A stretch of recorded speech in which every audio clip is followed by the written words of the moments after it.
All right, we are live.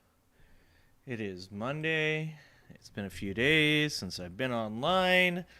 We did big things. We did big things over the weekend. We went and we played 2 rounds of disc golf. My shoulder kind of hurts a little bit. It's been about a year since I've thrown. So shoulder hurts a little bit, but it's okay. It's all right. We're coming back. We drank a lot of beers. Went to a brewery. So we couldn't stream on Sunday because I was not capable of streaming on Monday. Or sorry, Sunday. Saturday we went to the Big Kook Suwon tournament and yeah, we got a gold medal. Well, I didn't get a gold medal. My kid got a gold medal. So super excited about that. It was good times. Hope you guys all had a good weekend. Hope you guys are making it through and keeping sane. It's been a different type of news cycle now with Trump on trial. Trump on trial is what we're going to be hearing about for the next 8 weeks, 10 weeks, 12 weeks, however many weeks it takes to find Donald Trump's ass guilty. That's how long it's going to be. But we've got some videos this week. We got some Let Clowns Expect a Circus from the Lincoln Project. We got this girl here who's Lene Vinay. I hope I'm saying her name right, but I liked her video, so we're going to check that out. We got Tennessee Brando on here talking about what the hell's going on in Tennessee. And, of course, we got David Pacman talking about Trump smoking out the lawyers with his putrid farts in court, still unproven. But we all know, he who smelt it dealt it, okay? I'm guessing it's Donald Trump. If it smells like Big Macs and ketchup, definitely Donald Trump. We also got Nicholas Robinson, who got banged on in America's most racist town. I'm going to be honest with you, I didn't watch this video at all. I just saw that this dude's wearing a shirt that says it's okay to be white in what looks like quite possibly, the whitest yard imaginable. I can tell you guys, it's not difficult to be white. And of course, we've got what I think should quite possibly be the goddamn theme song for this show. I glued my balls to my butthole again. Yeah, we're going to be watching that. We got Walter Masterson down at the NYPD City Hall trolling NYPD. We got Legia Miller doing a better job than I could ever hope to do, explaining what's been going on in the Trump trial in the last week. My BFF, Legia Miller. That's right. She don't know it, but we're best friends. I really want to watch is this Deadpool Wolverine trailer, but I'm 100% Ryan Reynolds. He'll come in hot with a DMCA because he's trying to take my wife. I know it. It's either that or she's just trying to escape off to Ryan Reynolds' house. Could be also. No problem. And the Good Liars out there doing some good stuff, doing interviews and stuff. So if you guys haven't checked it out, we're doing a new show. We call it the MAGA Meltdown. We're gonna do it once a week. Hopefully, if I can find the time to do it once a week between taking kids to kids sports and playing disc golf and fucking dying from allergies. We're gonna try and do once a week. We're gonna go over some of the funniest and craziest clips of the last week. So that's what we're gonna do. But we're gonna take a look. We'll start with probably Lincoln Project and. Yeah, I see Mike. Mike is here. Mike, appreciate you showing up. You know, if you don't show up for 4 days, Mike, you fall off the map. That's the way it works. This is the type of news cycle. It's time to start rebuilding my viewer base after I was gone for 4 days. This is the world we live in. It's not the news cycle is not real forgiving to people like myself that have jobs and children and want to have other things to do than just streaming on YouTube. It's not real forgiving. So, you know, I've probably already fallen off everybody's notifications. I was gone for 4 days. I probably already do not exist to the majority of people that were watching my show for the last month and a half. Maddox in the house. At least we got one moderator. So let's check out. I keep saying this. I think they stole my saying. I keep saying, you know, that you can't let the clowns take over the circus. But I also say if you send me a clown, I'll laugh at him. But it looks like the Lincoln Project has gotten a hold of my shtick. They should just pay me. They should really just pay me. So let's check it out.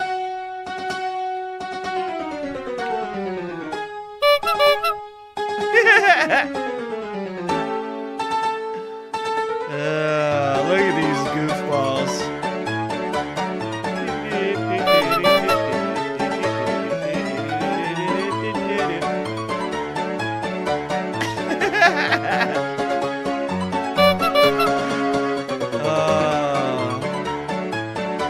God, that's amazing. These fucking goofballs.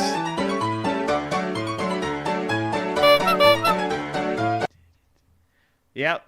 And that's how easy it is right now. I have some video to play for you that is so consequential and incredible that I don't even know exactly how to process. I think we're going to watch this Luke Beasley video. This shit looks good.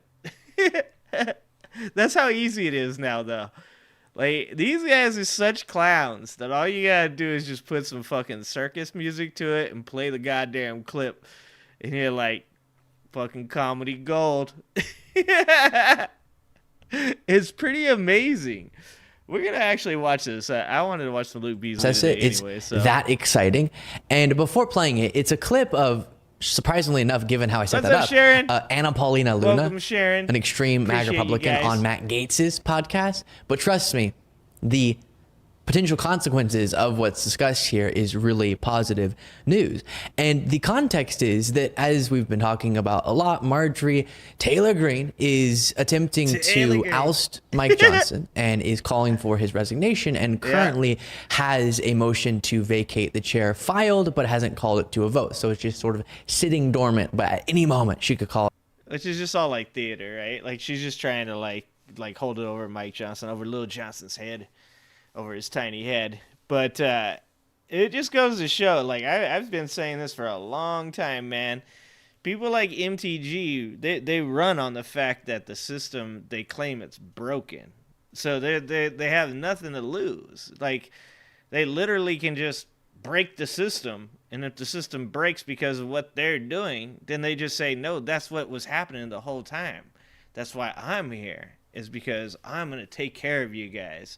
And it's the best grift for the right-wing conservative movement that you could possibly have, because you take this recipe of conspiracy theorists and conservatives that are out of touch with reality, and you mix them in together with a supreme strong grifter like Marjorie Taylor Greene, and she just comes right in there and she just takes that money, takes it right out of the donation hat as it gets passed by, and they're just like, she needs it. She needs my money out of my Social Security check. She's gonna fix this broken system. Yeah. What's up, DJ? And you know what I have to say to that? You know what I have to say to Marjorie Taylor Greene fixing the system? This is what I have to say about Marjorie Taylor Greene fixing the system. You guys ready for this? That's what I have to say about that. That is that's what I think about Marjorie Taylor Greene and the job she's doing, the bang up job she is doing in the Senate.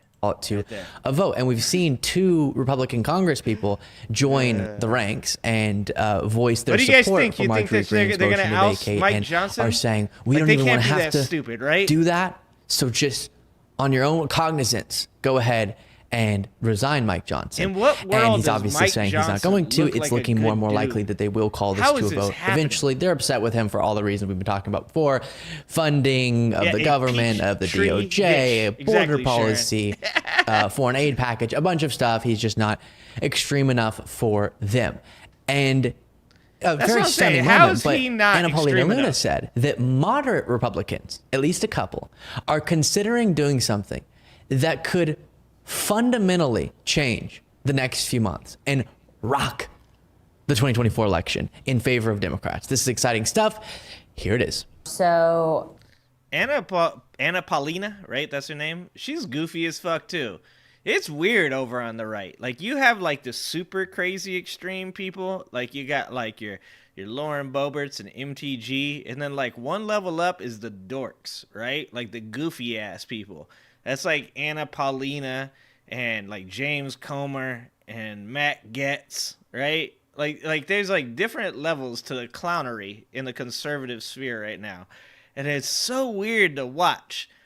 Like forever, like the left kind of could have been called out for a lot of its like, you know, like kind of offshoots, like the squad and stuff like that.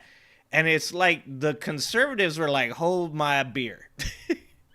they're like they couldn't take the spotlight, was no longer shining on them. But it's really funny, like the levels of like there's like straight up full on buffoonery, and that's like Boebert giving hand jobs at the Beetlejuice. Or MTG, you know, threatening to get Mike Johnson pulled out, you know, pull out the little Johnson. And then just one level of buffoonery is ass clownery. Or wait a minute, maybe I got those backwards. Maybe ass clownery is on the bottom. Buffoonery is one level up. I don't know. We'll work on that scale. But for now, Anna Paulina and Matt Getz and the rest of these goofy ass motherfuckers are just like one level above MTG. Just barely. I'm just gonna tell them. Yeah. So I heard hungover, that DJ.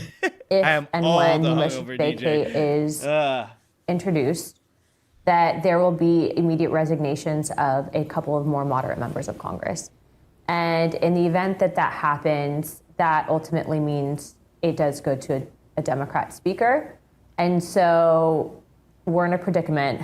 So a predicament to say you the don't least. And say. I'll show you a clip in just a second Holy from a CNN shit. interview Me and with Luke's on the Anna same Paulina Luna page. there as well. But first, just to clarify what she's saying, and keep in mind as I clarify this, that it does seem increasingly likely that this will be called to a vote.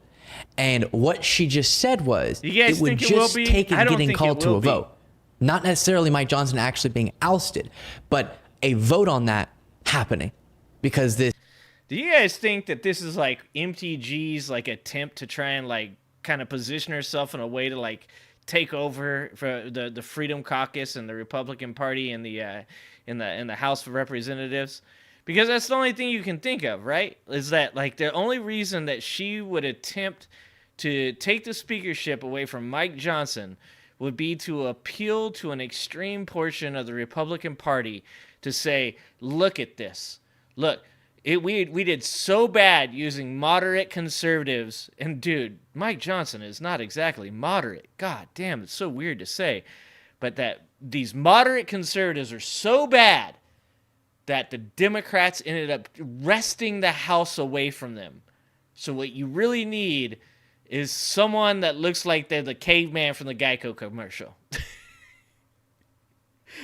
Like, it just seems like that's what she's trying to do, right? I mean, there's not a lot of other reason for why you would do something like this.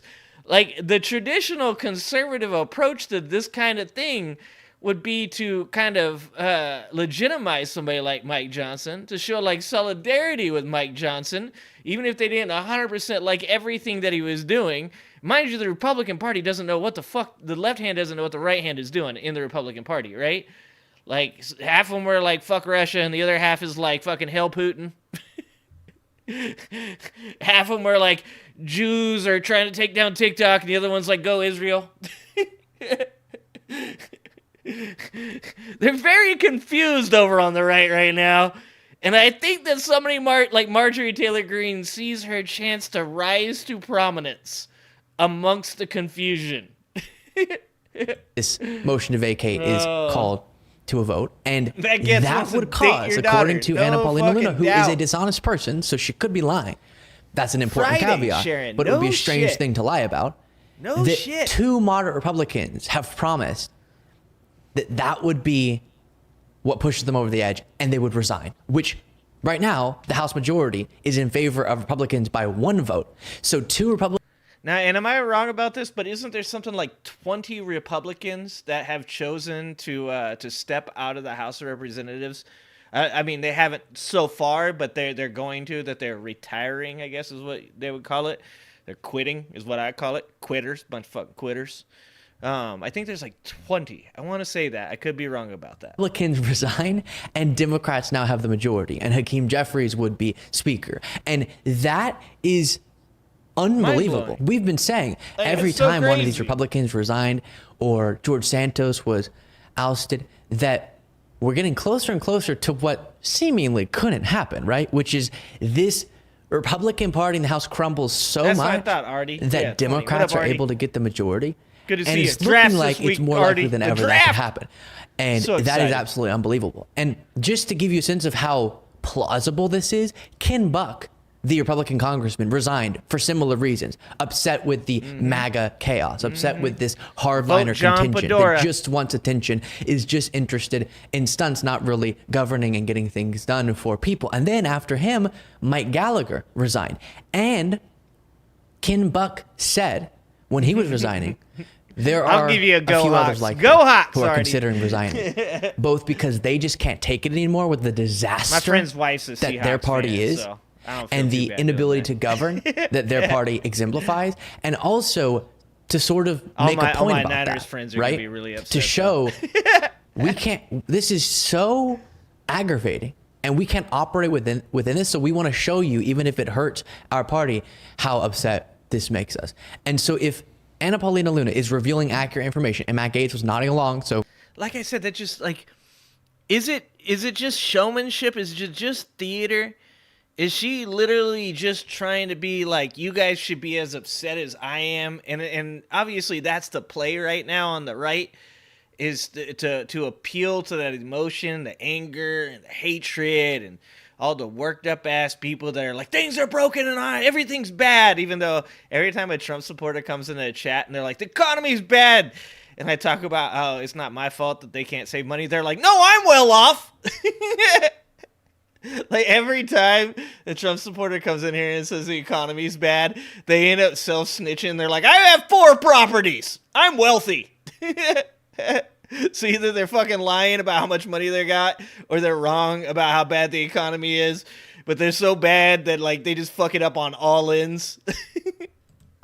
Two dishonest people saying something's true. Does that make it any more likely? I don't know. He's a bomber. 2 negatives make a positive. Coming in hot, trying to get his 72 virgins. This is humongous because electorally, I can tell you, the American people seeing the Republican chaos getting so bad that they forfeit their own majority, that they push out enough of their own, that they give the majority to Democrats. Has this ever happened before? Has it ever happened that a house has flipped not due to an election, but due to members of the house quitting on one side or the other during the session? Has this ever happened in this manner before? I mean, I'd imagine it has. There's, we even in our 200 years, we've had some pretty chaotic times. I mean, I'd imagine something like Rutherford B. Hayes and Tilden during their time, something like this might have happened. I wonder if this has ever happened before. This is crazy to watch. Democrats, and then Democrats could have a few months of governing seriously and reminding people of the contrast, getting things done. I'm turning it into the theme song. The House, Senate, and of course Biden, the White House, to show in the final months before this election what it looks like when adults are in charge, like we saw the first 2 years of Biden's presidency. That could be a game changer. Yeah, like what is the gamble here? Because in Biden's first 2 years, I mean, that's when all that legislation got passed. What is the gamble here? What do they think that they're going to do? Is it just that they're just like, they're that angry, like with themselves, with each other, so hateful that they don't give a shit? They'll burn the house down around them without caring. Like they don't care, because the last time that Democrats had the House, they passed a ton of fucking legislation. I mean, you would not think that that's what Republicans would want to see going into the election, is Democrats getting a hold of the House and Senate again with what, 6 months, 7 months, a little bit more than 6 months, right? 7 months until the election. Like, wouldn't that be the worst possible scenario for Republicans, is Democrats get a hold of the House? And if the economy, if it continues to improve, if the economy continues to improve, Democrats pass a bunch of legislation. They get things done that people want to see getting done, specifically independents. I'm not talking about, obviously, you're not going to swing very many Trump supporters over to the left. But you're talking about 40% of registered voters are Democrats, 30% are independent, and 30% are Republicans. So Democrats already have the majority. You're going to lose some of these people to the whole genocide Joe bullshit. So you're going to have people that are going to vote against their own interests because they're mad about one thing. So you're going to have that shit happen. So you're going to lose some Democratic voters. But Trump's losing some of his voters. So wouldn't those independents, if the Democrats show an ability to like kind of stabilize the House back to where it was between 20 and 2022, if Democrats are capable of stabilizing the House, moving into the next 7 months, get a bunch of good legislation passed, and the economy improves, I can't see how independents wouldn't push more towards the left. This is like mind-boggling. I feel like this is one of those times where it's like, there's that war where there's I think it was a Chinese guy, maybe it was a Japanese guy, and he had his army ready to enter the gates of this city. And the dude that was in the city was known for being a mastermind for battle tactics.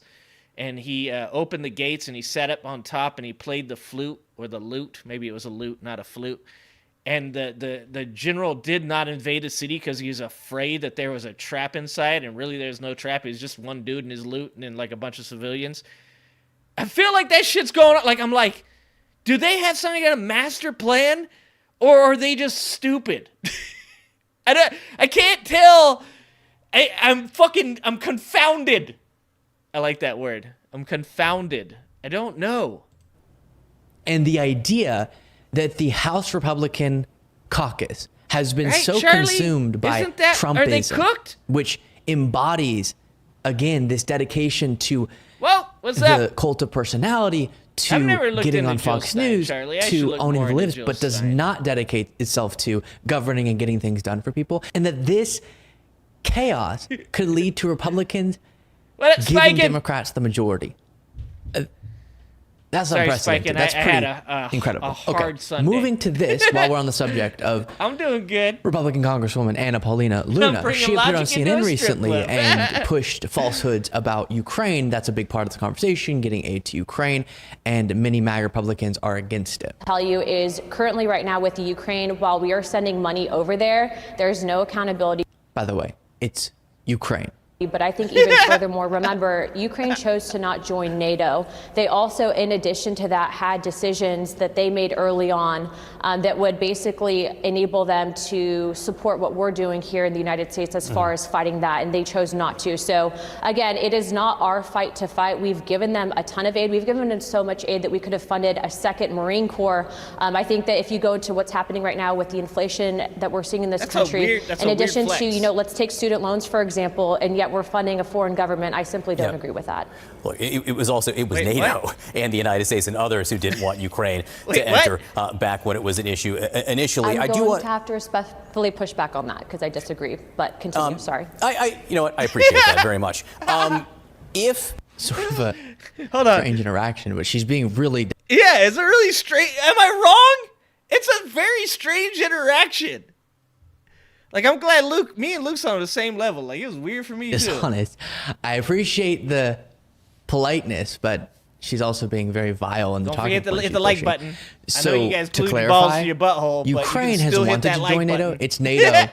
Don't forget to subscribe, too. I'm trying to get CNN host 10K. pointed out, the United States my included, gold medal who's winning resisted martial that artist because of son Russia being so make against me it. a plaque. And then, right before Russia invaded, Ukraine made clear, hey, it's obvious NATO isn't ready for us, so we're not going to be joining NATO anytime soon. And then Russia still invaded, which is important to point out because a lot of the same people pushing nonsense like that are pushing the idea that, well, Ukraine sort of incited Russia into doing this by trying to be so cozy with the West, which they have the right. Dude, and this is the crazy thing that I don't understand about like the MAGA Republicans and the like conspiracy theorist minded ones on the MAGA side It's like they look so deeply into such utter bullshit, but don't understand the history of Ukraine and Russia.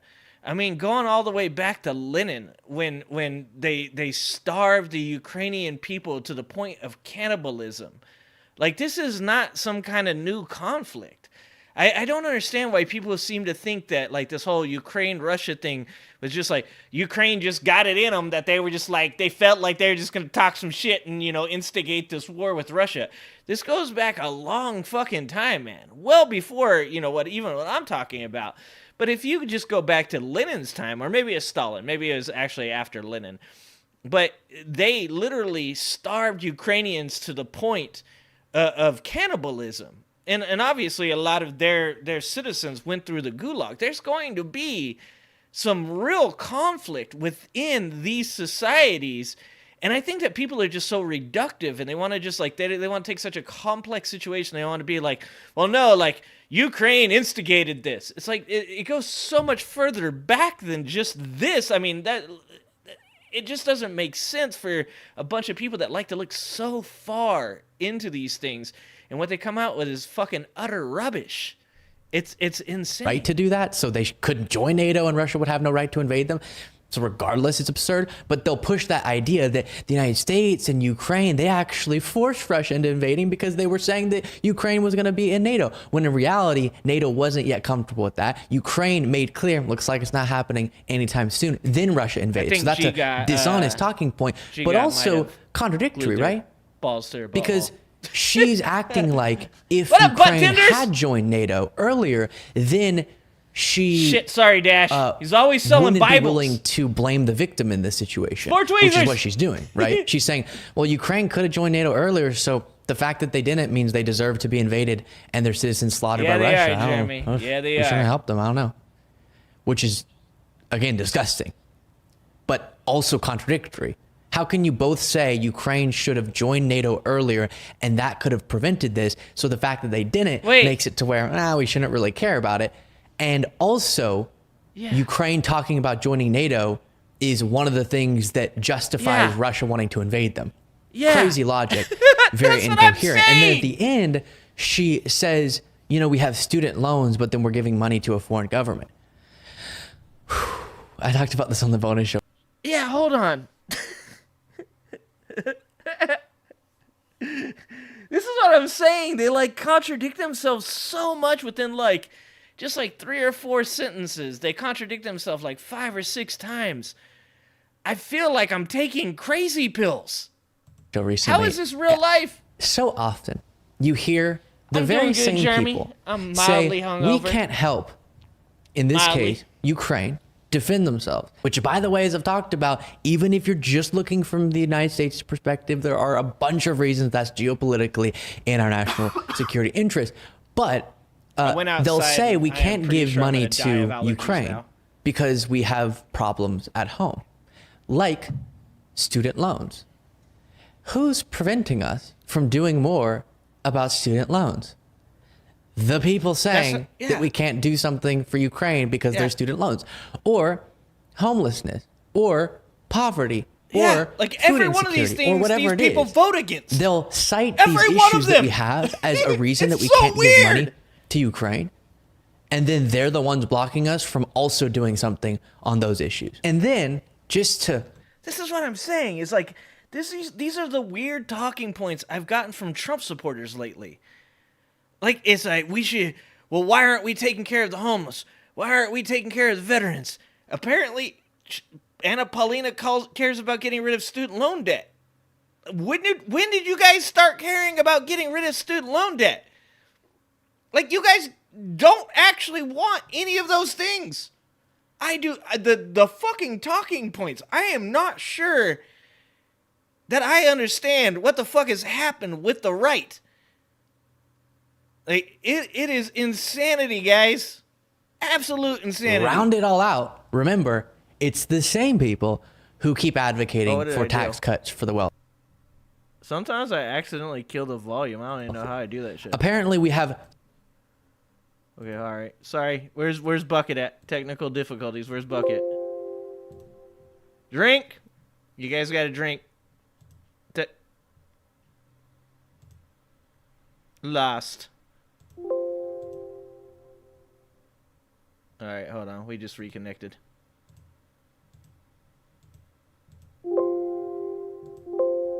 Oh, Jesus Christ, that was loud. So much money, we don't need any more funds, that they're willing to give even more wealth to those who already have plenty, instead of investing that money in programs to benefit Americans. But then, Woke, the thing about Cenk is trying to like position himself to be like the anti-Biden, and I think that one of the weird things about obviously a presidential candidate being a part of a news network, so we have a presidential candidate that owns a social media platform, and we have a presidential candidate that is, I would imagine he owns TYT, right? At least he's a partner in ownership of TYT, a media company. Like, we live in really strange times where people were just like 5 minutes ago, like, dude, the Twitter files and presidents interfering in elections by using Twitter, but now it's okay for Donald Trump to own an entire social media network, and it's okay for Cenk to be I'm gonna guess he's a part owner of TYT. I could be wrong about that. Like, I'm having such a hard time dealing with all these like conflicting points of view. It is really fucking strange. Anyways, but it is he wants to be the anti-Biden woke. He wants to be the exact opposite. So anything that Biden takes a stance on, he's going to be the opposite of Biden. I don't know why Cenk is running in the way that he's running. I think that this was like really poor timing on Cenk's part. I think that you see people like RFK, Marianne Williamson, Bernie Sanders, Cenk, and you put those guys into like a pool running for president, and you see like an actual, those guys could run off, right? Like that could be an actual, an election pool.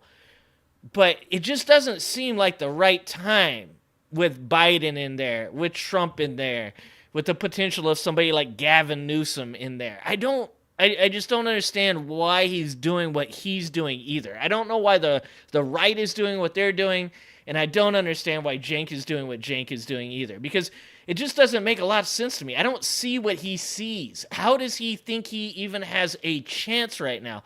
I mean, sure, there's a lot of anti-Biden sentiment on the Israel-Hamas conflict, specifically on the left, specifically from progressives. But if Marianne Williamson isn't going to get that vote, if Bernie Sanders isn't going to get that vote, how does Cenk think he's going to get that vote? I just don't see him as being a stronger candidate than either one of those people. It seems so weird to me. Trump is due to get 1.5. I know, yeah, from the payout. Yeah, the payout from Truth Social. Yep. It is so crazy. People are propping it up. Did you know that on Truth Social that they put out a warning to people who own Truth Social stock about naked shorts, because they're concerned that people are going to short the stock, which is, this is not financial advice. This is not financial advice. This is not financial advice. I'll say that one more time. But a really smart thing to do would be to short a stock that is so incredibly overvalued. So it's so incredibly overvalued at this point that they're afraid that people are going to start shorting it, which is fucking, of course they should be. And the other crazy thing is the way that those stocks being released, I think it's 36 million shares are going to be released to Donald Trump, is because it's hitting a certain value point for the last 20 days. And you've got to ask yourself whether or not Donald Trump is playing the game and is somehow has gotten somebody to purchase enough stock to keep the value at that level to trigger those 36 million shares being sold to him. So he gets 90% of the new shares that come out. So that, I think it ups his total ownership to like 65% of Truth Social is now going to be owned by Donald Trump after tomorrow. I seriously think that Donald Trump in some way has gotten somebody to purchase, or maybe he's just done a good job of memeing it up. But that the value on that stock, if I have read the correct analysts. These are not political people. These are just stock analysts. Stock analysts value it at about $2 a share. And I think last I saw it jumped from 23 to 36. And it's insane. Like that sounds a lot like a pump and Trump stock, or a Trump and dump stock. Because there's no way it's valued at $36. There's no reason that it should have went from $23 to $36. And there's every reason for people to be shorting that stock. It seems like a lot of factors that come together that make this situation look really fucking sus. Really fucking sus. All right, so I saw this Lene Vinay lady, and this is the first time I've ever watched any of her videos. I hope she doesn't DMCA me. I hope she's okay with me playing a little bit of her content. But actually seemed cool. I don't know. I want to watch one of her video with you guys. Plus, I like to expose you guys to these things. You can't watch them anymore, I understand, Jeremy. Yeah, like, other than that one video we watched the other day, that was pretty dope. Right, Jeremy? That's what I'm saying. Like, does he have a Russian friend that's, like, keeping that he's trumping it? Yeah, he gets $1.5 billion tomorrow. Yep. That's 36 million shares of stock, Justin, for it's like 1.3 to 1.5, obviously, depending on where the stock is once it gets in there. Yeah, Jank literally has a big head, Mike. Like, factual. Factual, Jank's head is huge. All right, so this is, I think her name, and now I've missed it, it's like Lene Vinay. Hey, y'all, what's up? It's Friday, so I'm going to keep it black. But I'm gonna keep it brief. It would seem as though I've got to call you people in again. And you people, as in my people. Look like y'all didn't get enough last week. So bring that ass here, boy. Why on earth was y'all shucking and jiving down to the Chick-fil-A on Martin Luther King Jr.? I'm gonna be honest. I might not be Legi's BFF anymore. I might be Lene's BFF. Once again, neither one of these people know me and know that I'm their BFF. But I feel like in today's society with the internet and the way that things work, that I can confidently call somebody my BFF even if they don't know me. People in again. And you people, as in my people. Look like to me y'all didn't get enough last week. So bring that ass here, boy. Why on earth was y'all shucking and jiving down to the Chick-fil-A on Martin Luther King Jr. Drive to perform a minstrel show for Donald Trump? I know all of us seen Maya Angelou say, when someone shows you who they are, believe them. But it don't give comprehension. On the way to a fundraiser here in Buckhead, Donald Trump carried his cracking ass down to the Chick-fil-A in the West End. Now for anybody who's ever been to Atlanta, you know good and goddamn well there is no reason you should ever need to pass through the West End to get to Buckhead from Hartsfield Jackson. But he decided to stop there anyway to take pictures with the staff and give out free milkshakes to customers. I bet money he wanted to give out free chicken. But somebody on his team said, now that's a little bit too on the nose. I think they'll find us out. Dude, how fucking much of a field day would the media have if Donald Trump was seen giving out fried chicken in a predominantly black community? God damn, son.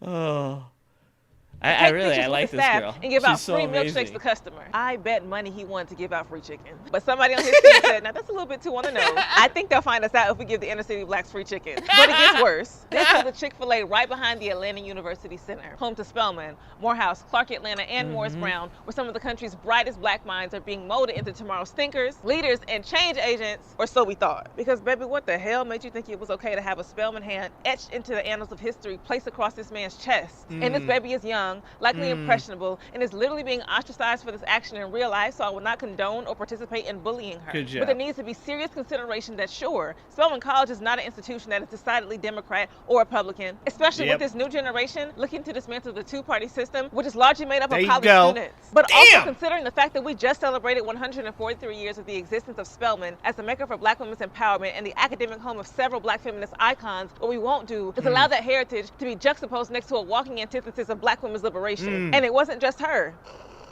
Apparently, Atlanta took it upon herself to say, where's Grey Pill at? Grey Pill would love this woman. This is Morehouse and this is Morris Brown, and we support you, Mr. Trump. What really made me gag, as in like throw up in my mouth a little bit, was seeing more than one slide of young black women clinging to this man's person with perceivable glee. But once again, these are just kids, and we can only hope that the social ramifications of this stunt will help them learn from their actions. But the actions displayed yesterday are but a microcosm of the way a lot of y'all be acting when it comes to fame and fanfare, particularly associated with Donald Trump. Let him offer you something, and all of his atrocities go out the window. He's done the same thing at black churches. He's done it at other HBCUs. He did it with those two very misguided black women, Diamond and Silk, parading them around his 2020 campaign as his hype women. He so very obviously uses black people as pawns to siphon votes from unsuspecting populations that he suspects don't take elections seriously enough to have an opinion in the first place. And I'm increasingly concerned that some of you can't see that we are falling into the same trap that was laid in 2016, or that you simply do not care. And right now, today, we cannot afford to be careless with our allegiance or frivolous with its representation. Well, him being president really didn't affect me, and he was shelling out those stimulus checks, so he good in my book. Say it with me. No, he did not. It was a lie. Congress said that you needed the money, and he wanted to say, fuck y'all for real. And even if you don't care that it wasn't necessarily his idea, what you do need to know is that his ideas are the ones that are making your everyday life terrible. The whole time you worried about a check that was gone, 2 weeks later? Exhibit A, his 2017 tax bill has steadily increased taxes for anyone making less than $75,000 a year, which is why everybody you know was looking at their refunds, or lack thereof,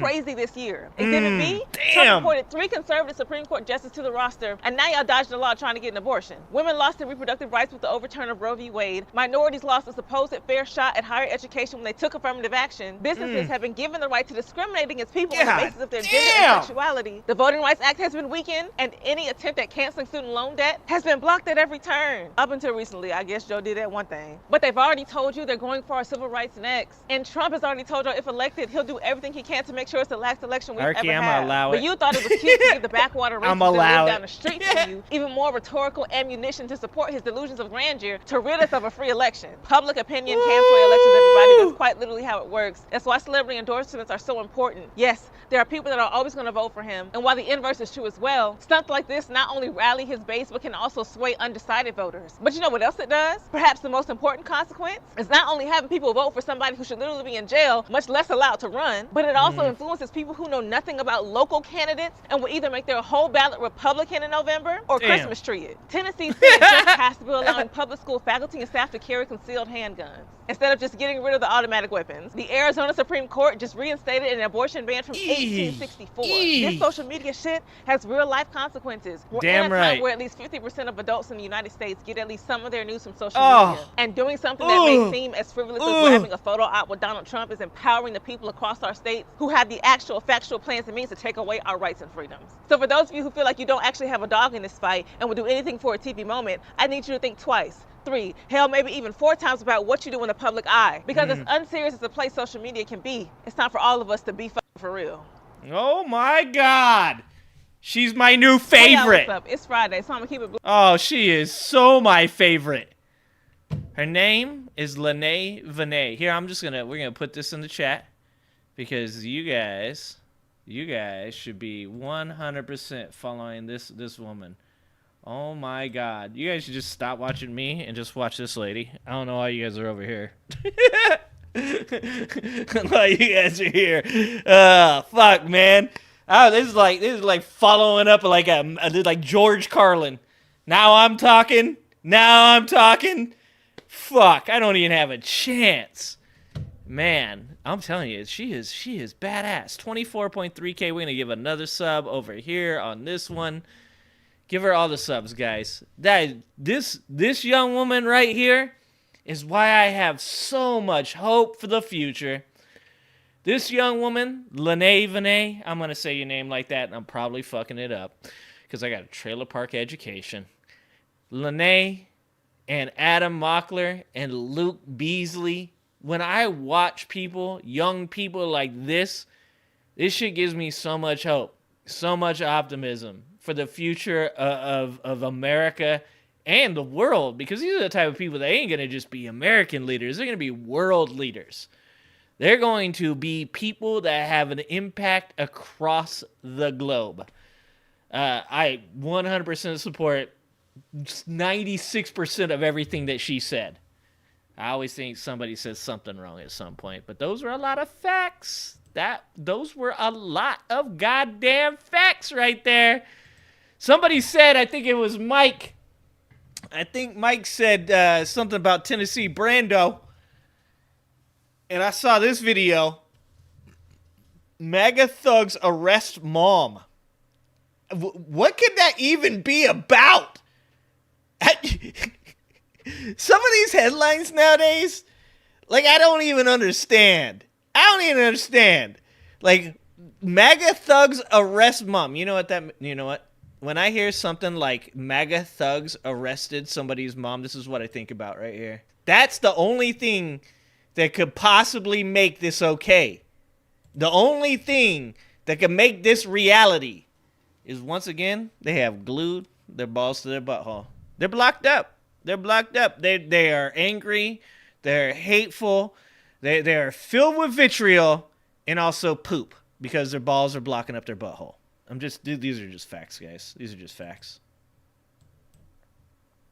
So I'm out here visiting the great state of California. I went down to Haight Street where all the nice, hippies Jess. were I've got a born, lot of them. You guys Grateful can't see Dead my back, bandana. but I got a lot of I freckles. got to hang out with some friends, and we sat around talking about the crazy world we live in. And one question I kept getting was, man, what in the hell is going on in Tennessee? And I get that question a lot, and I ask myself that question every day. What is going on in the home state that I love so much? Why can't we get our shit together?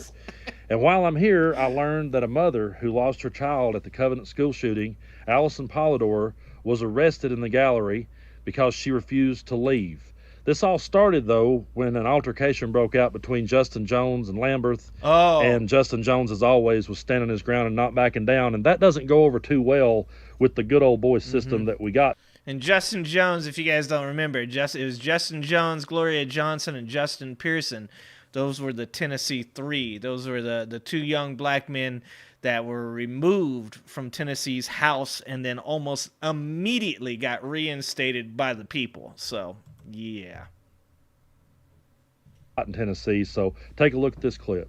As advocates looked on from the gallery, tensions first erupted on the House floor when a disagreement between Majority Leader William Lamberth and Representative Justin Jones turned ugly. You are a racist. You are a racist. With Jones shouting at his colleague and calling him racist. Some in the House gallery joined in, hurling insults of their own.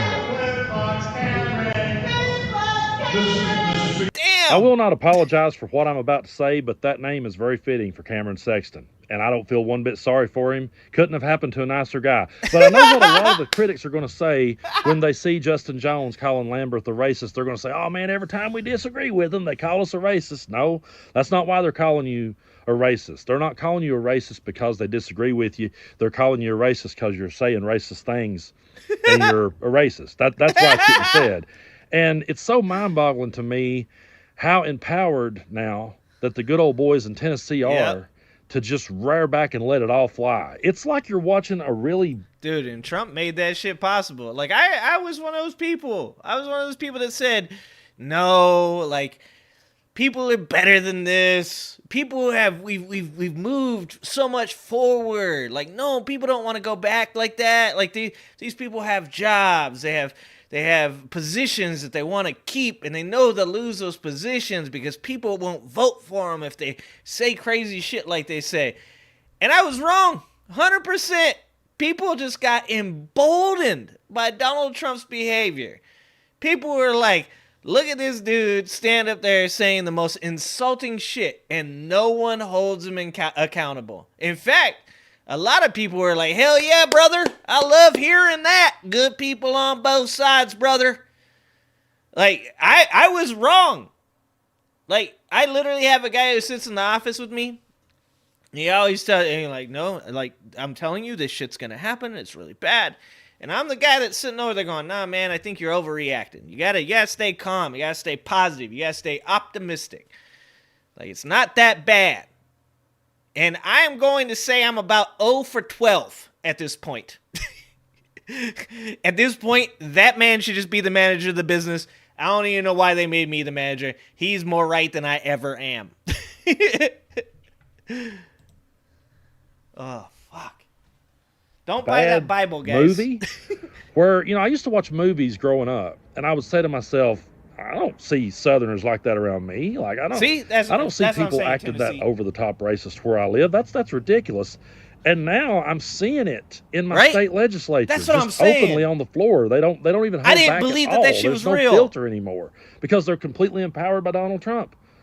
It's one of the craziest times that I've ever lived through. I never thought that I would be sitting here making these kind of videos trying to talk sense to people in my part of the world, but here we are. Right. Now, after he ordered the gallery to be empty, Allison refused to leave, and this is what happened. When House Speaker Cameron Sexton ordered the gallery cleared, Nashville mom Allison Polidor refused to move, insisting she had done nothing wrong. I didn't feel like I should have to leave, that it's my right to sit there and view why are what they making laws our lawmakers are passing. Because it cleared the For some 10 minutes, the mother of two pleaded her case. The troopers just kept talking to me and saying, I do feel bad for those police officers. You can see that man, he's doing this business. He's like, come on, please, ma'am. Like, I feel for you. But also at the same time, I don't, right? Because people need to stand up. People need to be able to say, this is a woman that lost her child to gun violence, and you guys are like, remove her from the building.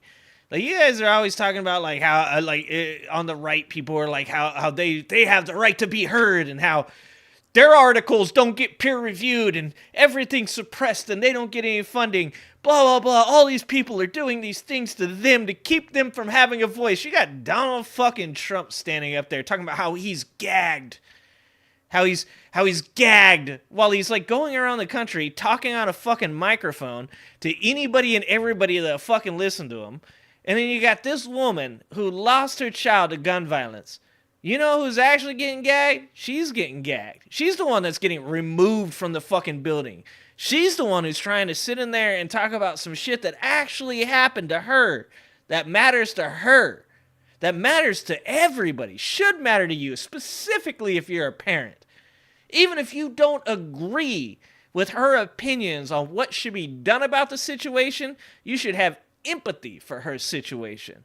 You should agree that parents that have been affected by gun violence with their children should have a right to speak up and tell the people that they elected that they're unhappy with the shit that they have done. And instead, what do we got?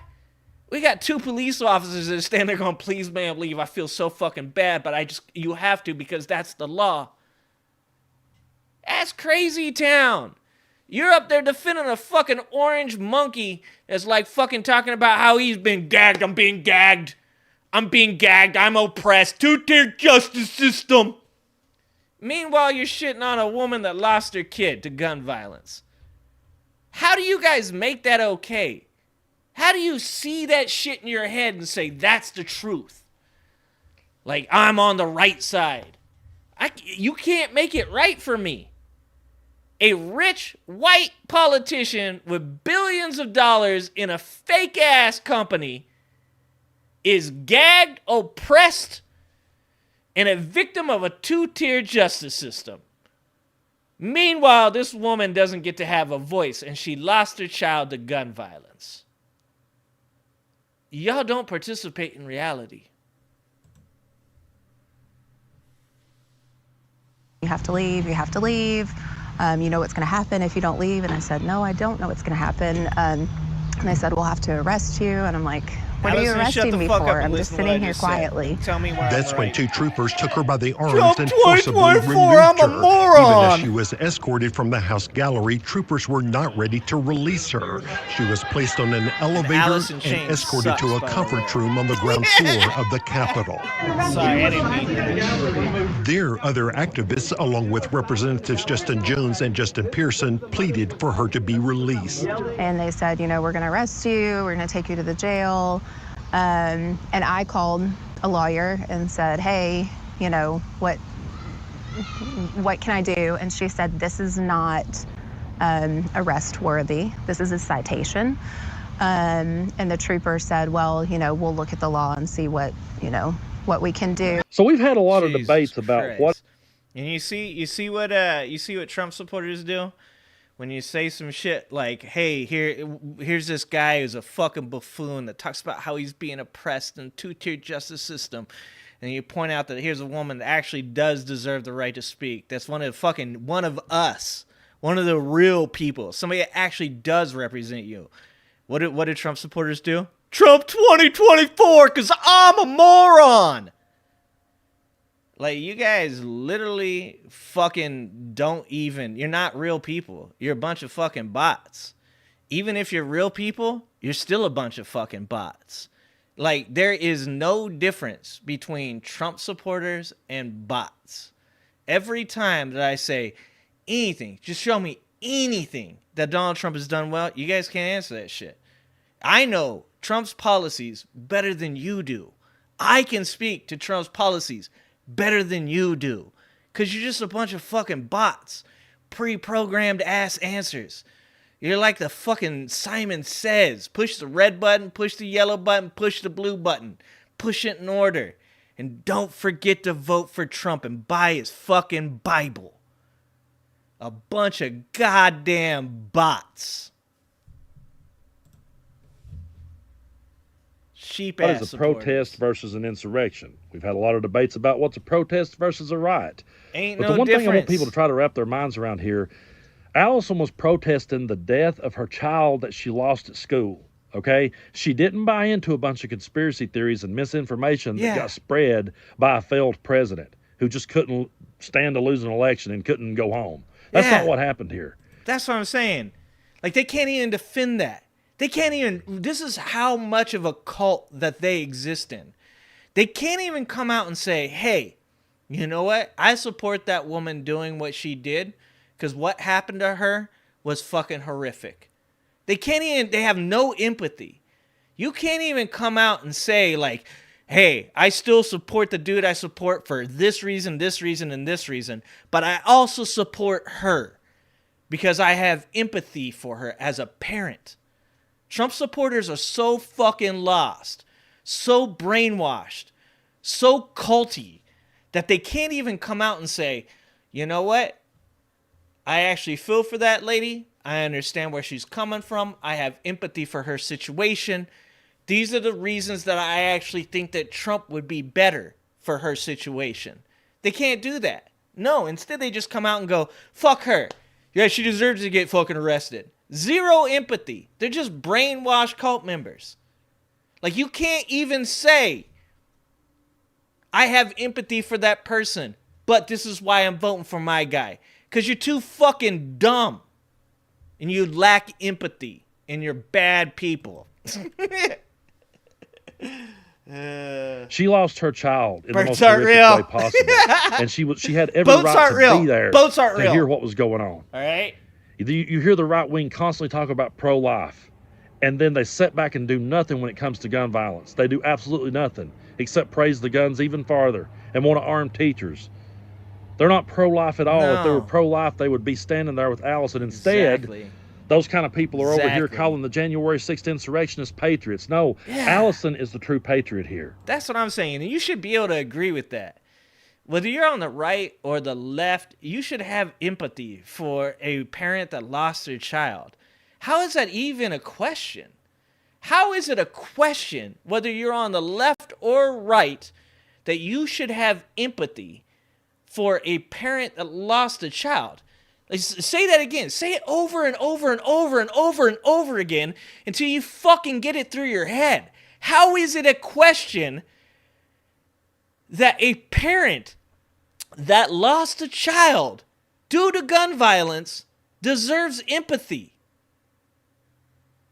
That's fucking nuts. It's fucking nuts. And people needs to get that straight because this has gotten so far out of hand. But when people says, oh, both sides are the same, they're not. Boats aren't real. Hoes aren't real. Our side was protesting the death of children that we lost at school. And yeah, they did sit there and they did sing songs. Take a look at this. As troopers ordered the others to leave the area, they decided to stage a sit-in, refusing to leave their friend. When the world is full of hate, I'm gonna let it shine. Inside, Polidor says she was told she was going to jail. Later, troopers took her out of back. You know, those troopers feel so fucking bad. That was gamesmanship right there. They straight up sat down and sung the happiest fucking song they could think of. Those poor troopers were like, holy shit, why am I here? Fuck, if those troopers were voting for Trump, they're not anymore.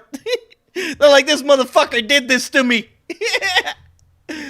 Oh, shit, that was some gamesmanship right there.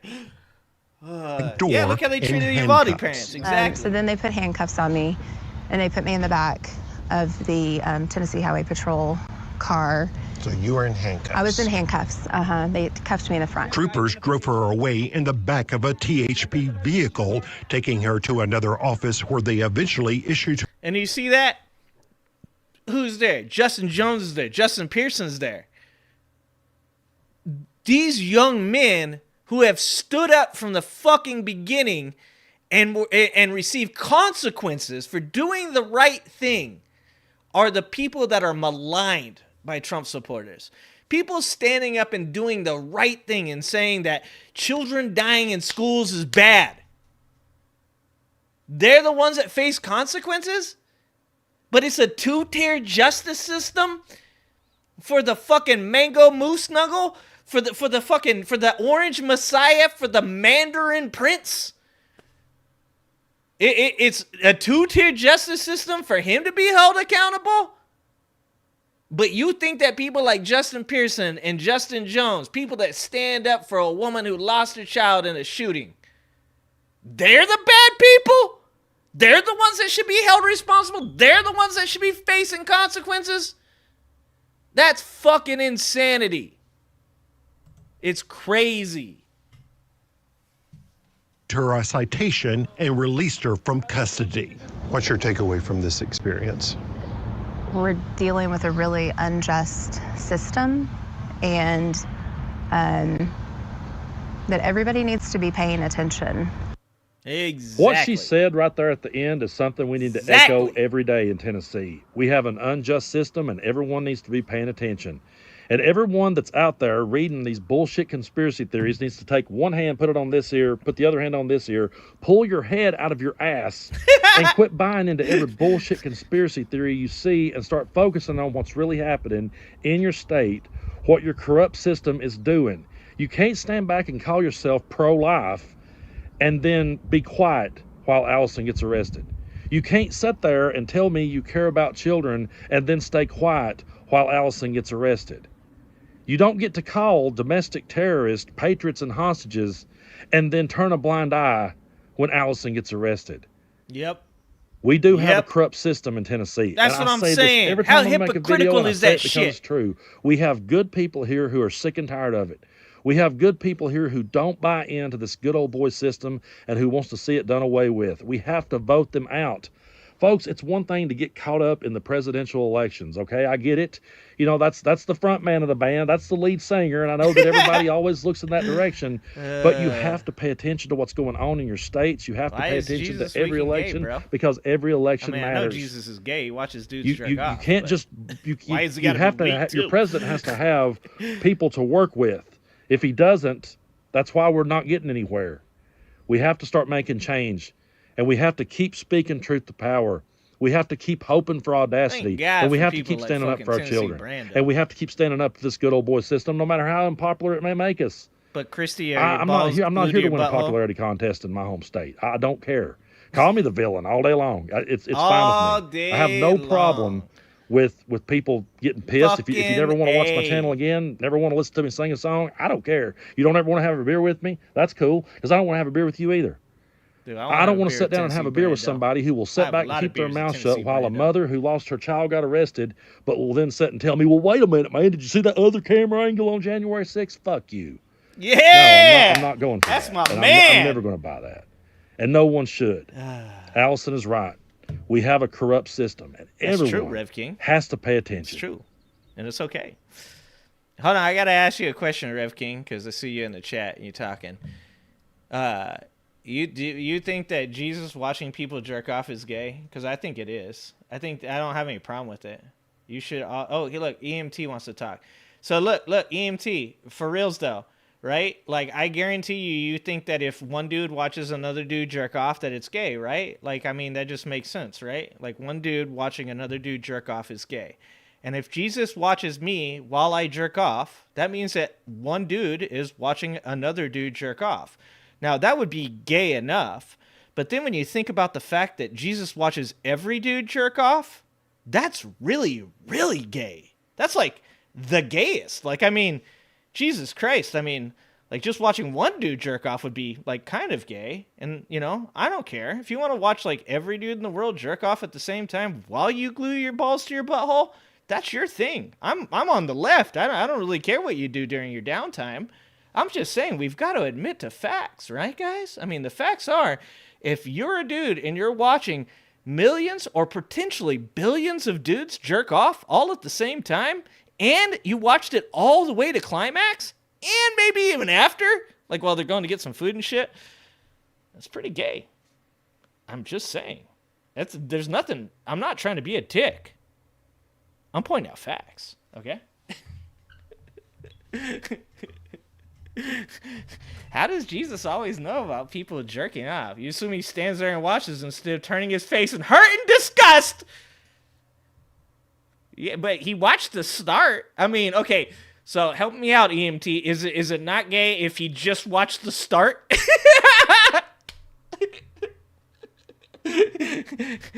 I love that. Like, that's where you draw the line. You draw the line, you're like, he only watched the beginning. Oh, fuck, I love you guys. I love you guys so much. He only watched the prep. Like Jesus only watched the prep. What if, hold on. What if it is a gay man jerking off to gay porn while Jesus watches it? These are real questions. Oh, fuck. I'm just trying to get some clarity, cuz when I go up there and I talk to Jesus, when I pass away and I get up there, I'm going to have to ask these questions to his face. How do you guys think that Jesus is going to respond when I say that? I am so disrespectful. Have you noticed that? Bro, your name is Servant and Watcher. You are creepy as fuck. Yes, you are, EMT. You can't take it back now, dog. You done said it, okay? You can't, all of a sudden just be like, I didn't say it. You literally, wrote that shit out. It's on the internet for life. Jesus knows that you think that he watches the beginning of the gay jerk-off. And it's okay, because on the left, we're okay with gay Jesus. We like gay Jesus. We wrap gay Jesus in a pride flag, and we're like, hell yeah, brother. We fucking high-five him, give him the secret handshake. We don't care what you're into, okay? And I'm not assuming anything. You're the one who's assuming. You're the one who told me what was up, dog. I'm trying to get clarity. I thought that's what you guys are around for, to help me learn more about Jesus. I'm asking you questions about Jesus, and you guys won't answer my questions. You guys just all ashamed of gay Jesus. I'm not ashamed of gay Jesus. I think gay Jesus is a good dude. I love him. I think he's a very empathetic and amazing person. And to be honest with you, if I were to ever join any religion, it would probably be gay Jesus religion. That would be my pick. Let's get back to this though. Me being arrogant? No way. No way. Me being arrogant. That's never happened. Dude. Jesus is a bad bitch. Slay Queen. Damn right, Rev King. Me and Rev King just became best friends. We're best friends now. Well, fuck. I don't know. I was best friends with Lene earlier. So I'm going to have to figure out some kind of hierarchy, guy. We're going to have to work this shit out. A gay Jesus is number one, though. Gay Jesus is going to be my best friend.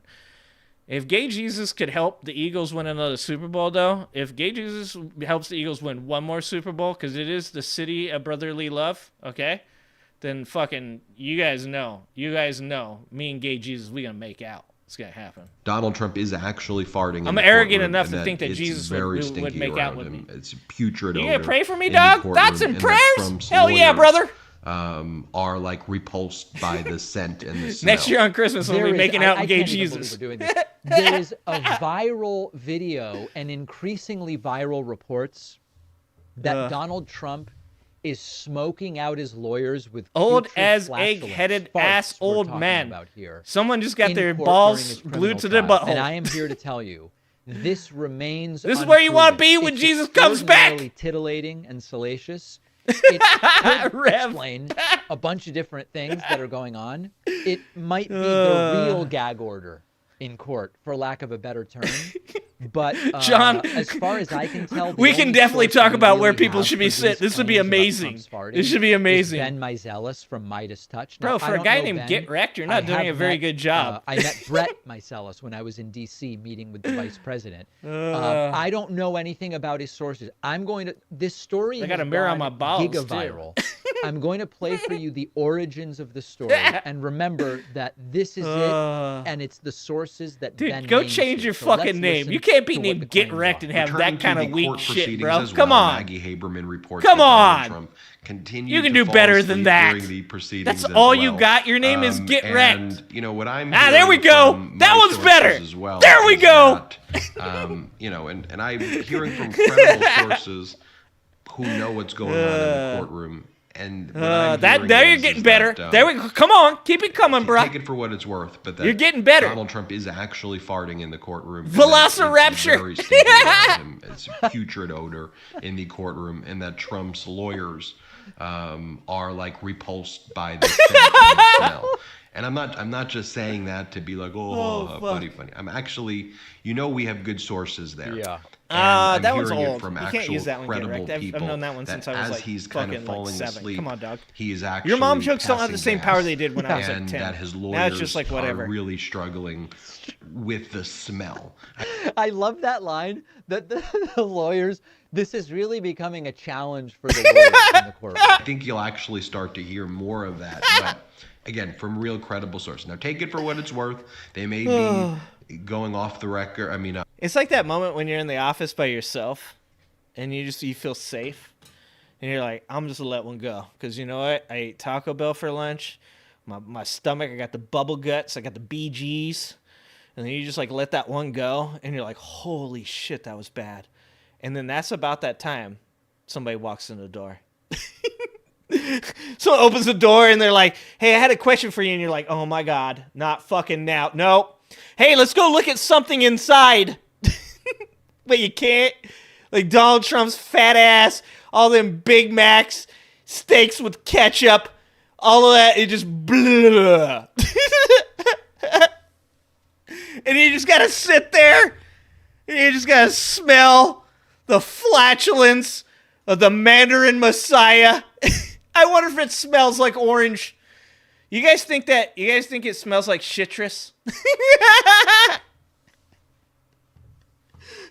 Do you guys think Donald Trump's farts smell like citrus? I'm just saying. I think that's true. I think that's what's going on. Oh, Christ. This is good. Your mom is a woman, not a girl. I don't even understand. Get wrecked. You look like you go to sleep with a Big Mac on your... Dude, you're once again, you've fallen off, dude. You were doing good for like 2 seconds. You had like 2 really good ones, and then after that, you fell off. Like, it's quality over quantity, Get wrecked. Like, go Google some shit. Like, you literally have a fucking computer at hand. You could just go Google some shit to make up for your complete lack of ability to insult people. It's all really bad. You smell like hot Cheetos and feet funk. That one's pretty good. I like that one. Your beard has a colony of bugs. Like, that doesn't, like, that's not even hurtful. Like, it's not hurtful. It's not funny. It's just like you just took like 5 words and put them together, and you're like, this is the things. Special sauce farts. Dude, you watch my mom on OnlyFans. You jerk off to my mom all the time. You pay her $9.99 to come on your own chest. Oh God, I love this. Like, you come on here with a name Get Wrecked, and then you get wrecked.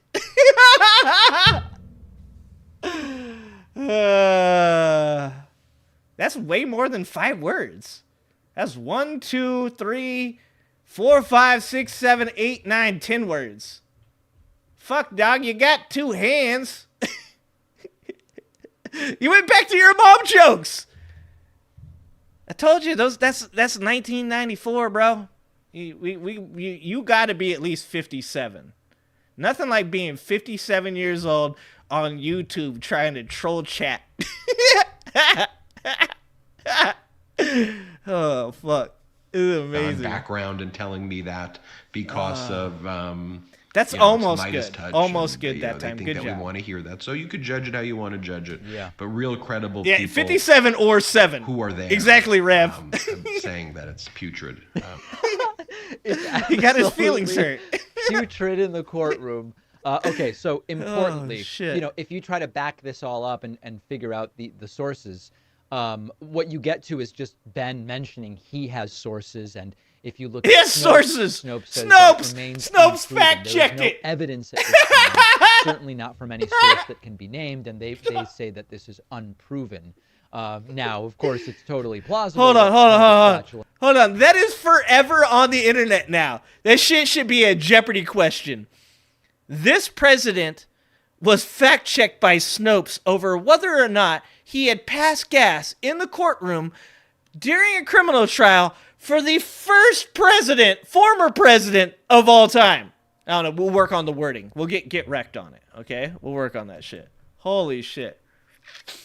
In court, we don't really know. It's all I go all the way to my ass crack. What I will tell ABD. you is that as Donald Trump continues to sleep in court, there are questions about sedatives in the sense of how could he be so relaxed in such a setting other than being a total sociopath. It's called incontinence. How could he be so relaxed that it's incontinence. Is falling asleep? And it's sort of like, maybe it's that same sedation that's allowing flatulence to leak uncontrolled. But we're going to get into the drug stuff a little bit later. But as of right now, I can't believe how many folks in the audience interested in the Trump flatulence story. I'll remember that. Well, I'll remember as of that. This time, and maybe today, as court gets going and initial testimony takes place, we'll see what the putridity, is that a word? The putridity surrounding Trump remains. So we'll take. What if at one point or another, what if you Google this shit on Snopes, and Snopes has a true meter for it? What if the worst thing that actually happens out of all this is that they actually prove that Donald Trump is like incontinent and is shitting himself during the trial over and over again while sitting next to like Alina Habba? Oh God. Some of this stuff is just fucking insane. It's so fucking weird. Hold on. This is all I can think of, guys. You guys ready again? This is gonna be throughout this show. This is the theme. Fool me once, shame on you. Fool me twice, shame on glue. Maybe Trump should. Maybe Trump should glue his balls to his butthole, and then he won't have to worry about passing gas, because potentially, it won't be able to leak out around the edges. He's gonna have to like get it pretty airtight, though. I think. Then maybe then he farts out his dick. Out his mushroom tip. All right. We're gonna go ahead. We're gonna take a look at the last week, because we played my other BFF, my new BFF, Lene. Okay, but now we're gonna put my original BFF was Legia. So I don't know. I got to figure out some rankings on who my BFFs are, and whether or not I'm going to like have a new spot for certain subscribers and stuff like that. But for now, I'm sticking with Legia is my number one BFF, and then Lene is number two, because we just met Lene, and it doesn't feel right to just kick Legia out of the number one spot. I think that right now Legia stays number one. Legia's going to do a better job than I could possibly do, telling us all what happened in the last week in Donald Trump. Okay, what's the over-under on Legia bringing up Donald Trump farting during the trial? I'm saying 50% or more chance. That's what I'm going with. It was a wiener poop. Thing that you need to know about week one of the Trump trial. Let's dive right in, shall we? So the big picture of this trial is that it is the one revolving around the hush money payments paid to Stormy Daniels. But what does that actually mean? Let's jump into a little bit of the background really quickly in case you need a little refresh, okay? For legal reasons, everything I'm about to say is alleged, okay? 2016, right before the presidential election. Remember that? Remember pre-2016? Nah, I don't really remember pre-2016, Legia. I'll be fucking honest with you. But I need to start every one of my shows by saying what she just said. Let me just go ahead and say this before I say anything else. Everything that I say from this point on is alleged. That's a professional move. This is why me and Legia are BFFs. Oh, God. Election, those were good times. The National Enquirer tips off Trump that Stormy Daniels, a porn star, is selling rights to her story about an affair that she had with Trump in 2006. And it's alleged that Trump had a deal with the National Enquirer to catch and kill stories that could negatively impact Trump during the 2016 election, while publishing stories negative about his other primary challengers for the 2016 election. So National Enquirer would get negative stories on Trump. Trump would pay them to not publish them, or they would just tip off Trump that. And wasn't one of them was he paid off a doorman to not snitch on him about having a child with another woman, right? Isn't that one of them? Allegedly. Everything I say from this point on is alleged, okay? What was the other one? There's another one, right? There's a second one. What was the other one? Was it another porn star one? That someone was going around trying to sell a negative story about him. And then Michael Cohen, who was then Trump's attorney and fixer, paid Stormy Daniels off to the tune of $130,000 to keep her silent, to keep her from publishing this story, which would have leaked right before the 2016 election and wouldn't look good because he's trying to run on this platform. I just wanted to say this too. $130,000 for probably what? A minute and 45 seconds? Like, I'm telling you this, I grew up in the ghetto. Like, if Donald Trump really wanted to get his rocks off, like, you can allegedly just get a blowjob from some of the prostitutes I grew up with for $20. I mean, you're probably also going to get crabs, so there's that, and possibly maybe VD or syphilis. I don't even know. Are those the same thing? Wait, VD is just a venereal disease, right? I don't know a lot about STDs. You're going to have to ask Get Wrecked about that. I'm just saying, the man paid $130,000 for probably about a minute 45 to then later have that come back to then put him on trial where everybody sees him sleeping and farting, and potentially he's going to go to prison for it. If he would have just went down to my neighborhood, he could have paid $20 because those women ain't snitching on shit, all right? Those are gangsters, all right? Donald Trump, that's what he gets. That's what he gets for he's fucking aiming too high. Like, too high, in bro. The Conservative Party. Meanwhile, he's having affairs with porn actresses, apparently, which no shame. That's for a good conservatives, question. It's not shame. very. She's not Always very shame. hush hush. And Michael Cohen paid her off $130,000. He also allegedly paid off another woman, Karen McDougal, to not share her story of her why do you keep coming on my channel with on Trump. point? And it said that Michael Speaking Cohen of people that don't have a life, use a home equity line of credit. You're the one on my to pay fucking these comment women off. section Like, talking, that's bro. Sad. You're taking out a home equity loan Oh, for the your irony. boss. Couldn't be me.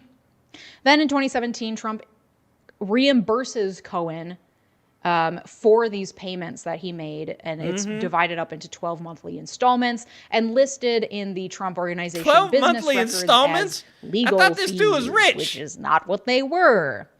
Then in 2018, the Wall Street Journal breaks the story of these hush money payments to Stormy Daniels. Cohen's house is searched, and then he takes the fall as Isn't Trump's that dude doing cronies are wont 19 to years do, right now? and pleads guilty to 8 Avenatti? federal Isn't charges he doing of like tax almost 20 evasion, years? fraud, and campaign finance violations related to the payments to Daniels and to Karen McDougal. But I don't know what I'm Cohen is talking then about. sentenced to 3 years in federal prison. Some point during that in 2019, he testifies before the House Oversight Committee about the payments, alleging that Trump knew about them and directed him to make those payments. Trump denied that at first. In 2021, Michael Cohen is released from prison, having served the last half of his sentence on house arrest because he is like the Trump playbook. The Trump playbook is deny, deny, deny. I've never met that woman. I would never sleep with that woman. She's not even my type. And then as soon as like that shit like comes out, like they have videotape of him or they have audio recording, or he just straight up tweeted about it. Like, I bet you Donald Trump is really lucky that he wasn't probably all over Twitter when he had sex with Stormy Daniels, because Donald Trump's dumb ass would probably be like, just had sex with a porn star. Stormy Daniels, she said it was the greatest night of her life. Can you imagine them just like showing Donald Trump showing him his tweet where he said, I had sex with Stormy Daniels? He's like, I never wrote that tweet. I don't know what you're talking about. It's in all caps, sir, and it has no grammar. It was definitely you. But the Trump playbook is deny, deny, deny. Then they show you that there's irrefutable evidence that you did it. And then you go, whatever I did, it wasn't illegal. And we all know where he goes to after whatever I did, it wasn't illegal. It goes to the people around me told me it wasn't illegal. Michael Cohen said there's nothing wrong with doing it. He said it was fine. This is the Trump playbook. Oh, Jesus Christ. White and well-connected. Classic. And then in early 2023, Michael Cohen meets with Manhattan prosecutors to assist them with this hush money case. He testifies in front of a grand jury. That grand jury then indicts Trump. He's indicted in March 2023 and pleads not guilty in April.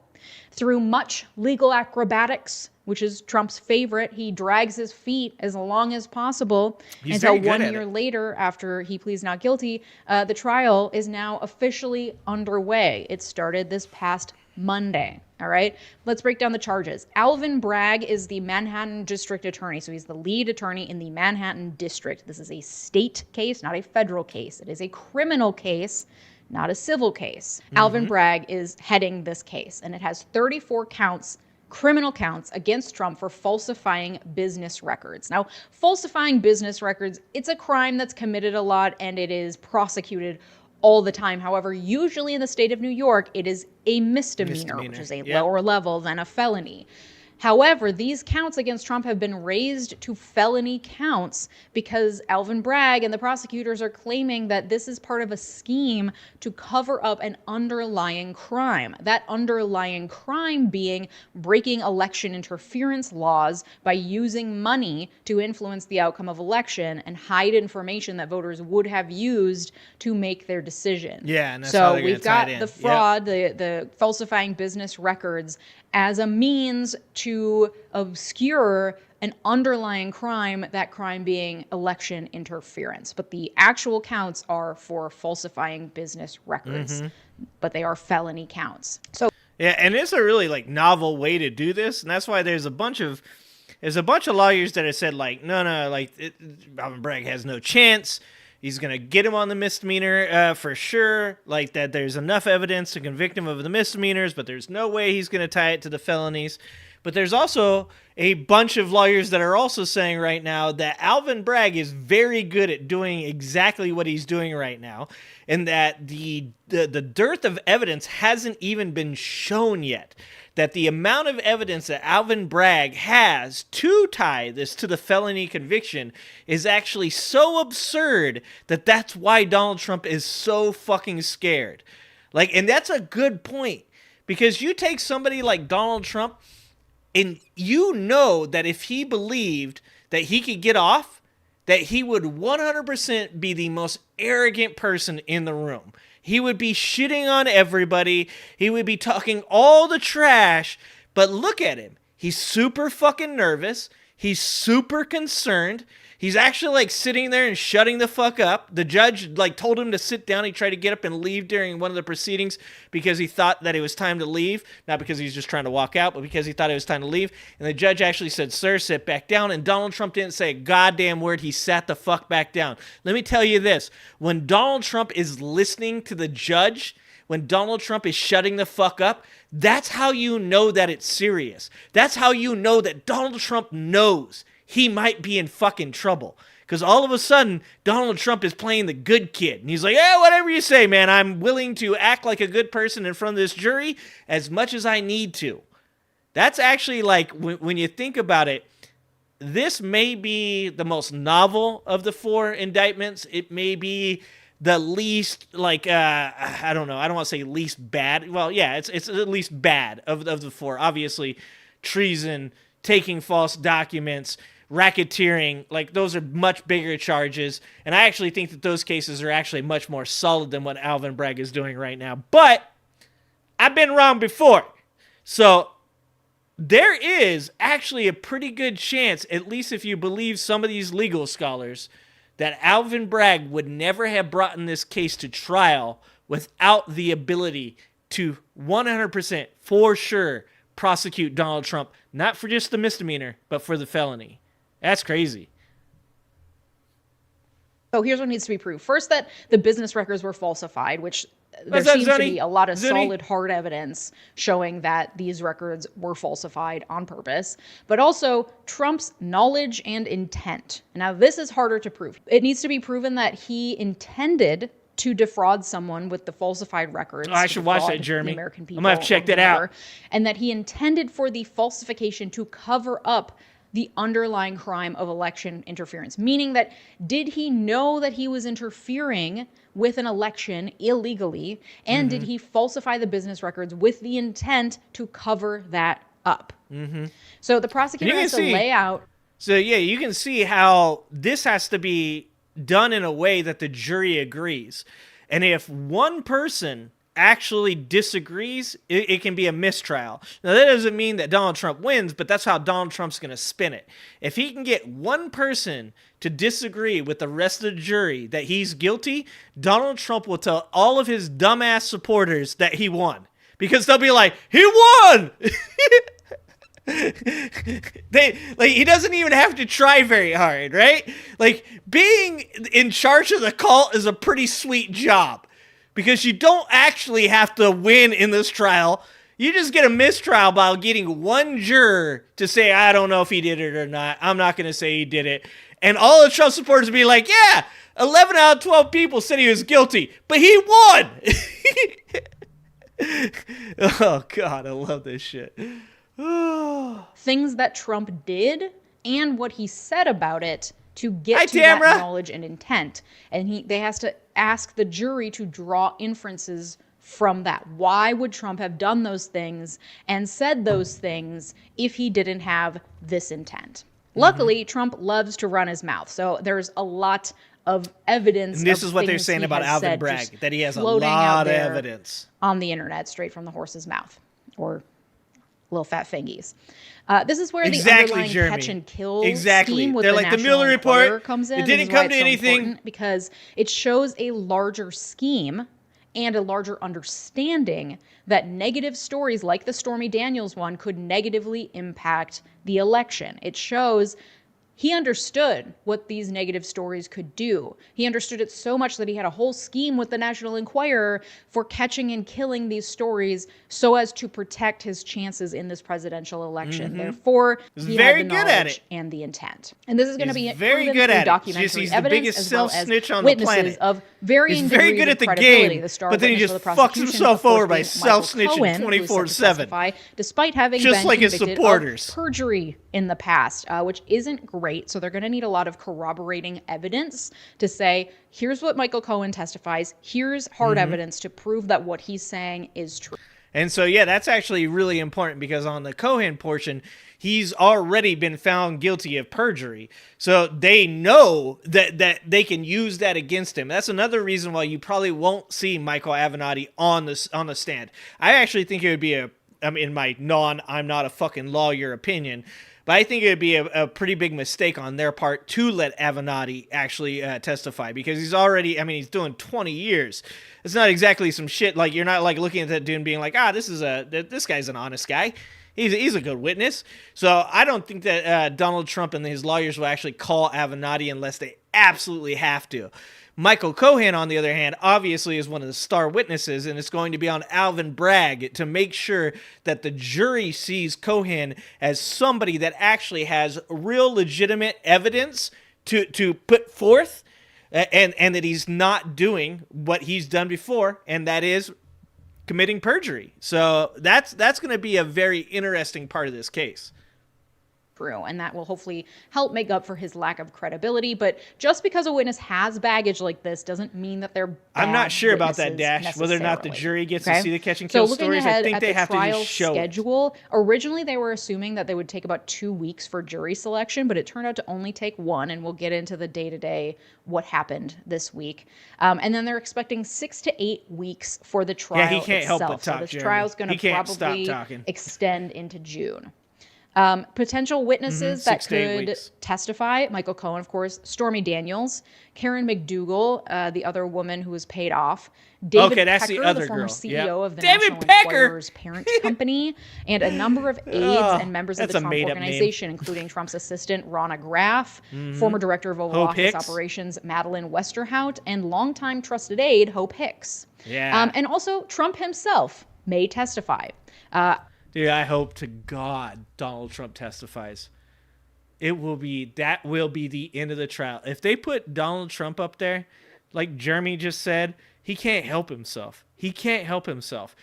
You want to talk about, like, this is a group of people that constantly complain about liberals and left-leaning people being snowflakes, and they get triggered by everything.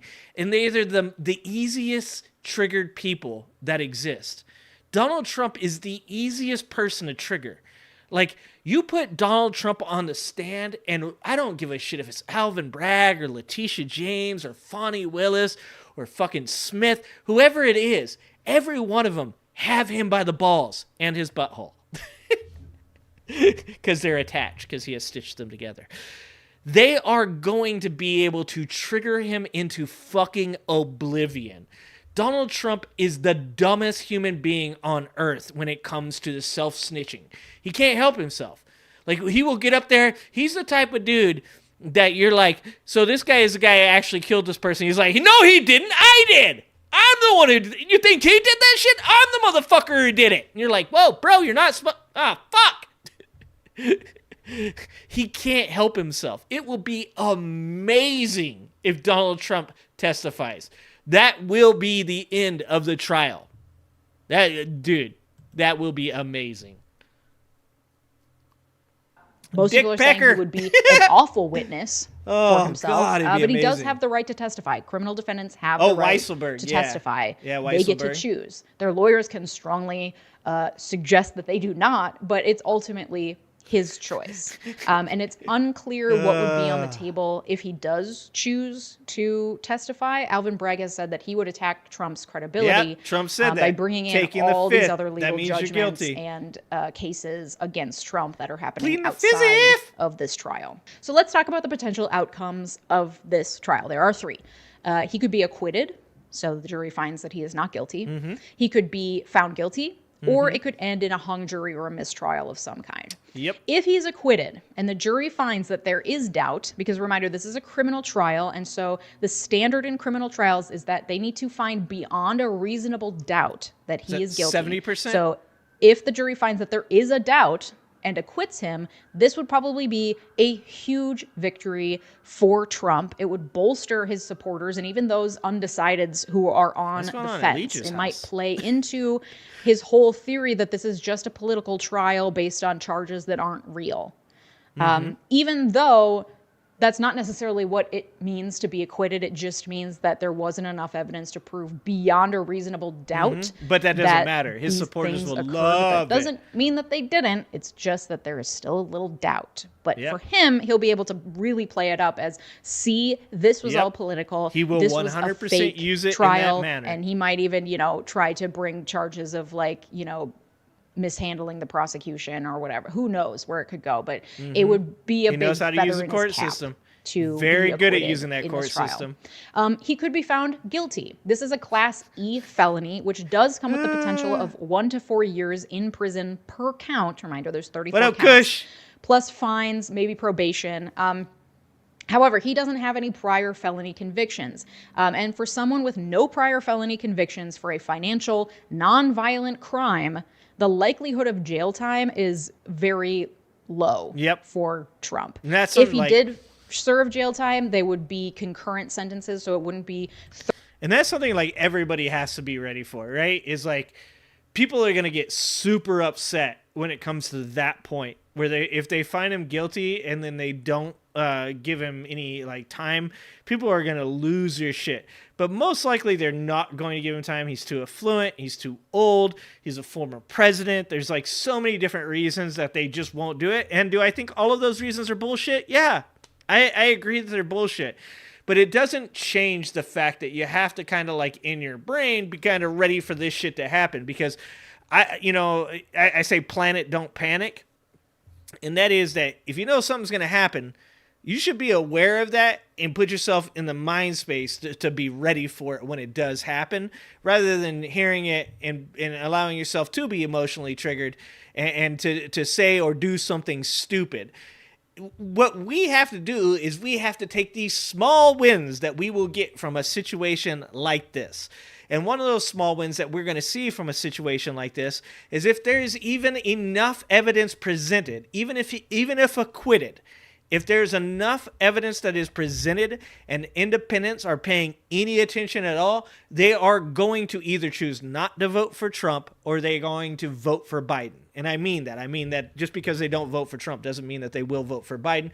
And, you know, for all of the Jill Stein and RFK voters out there, I'm sorry, but you're not going to win. Or Cornel West. I wish that we lived in a place where we could talk about third-party candidates actually having a chance. But until you fuckers start talking about ranked choice voting, we will not be able to have those discussions.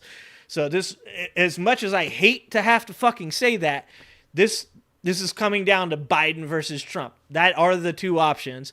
And people are either going to not vote for Trump or they are going to vote for Biden if they're an independent and there is enough evidence, even if acquitted, that is presented to make Donald Trump look as though he was guilty. Because anybody with half a brain can actually fucking do some critical thinking and say, oh, well, obviously he didn't get found guilty, but I can see that he did do some shit.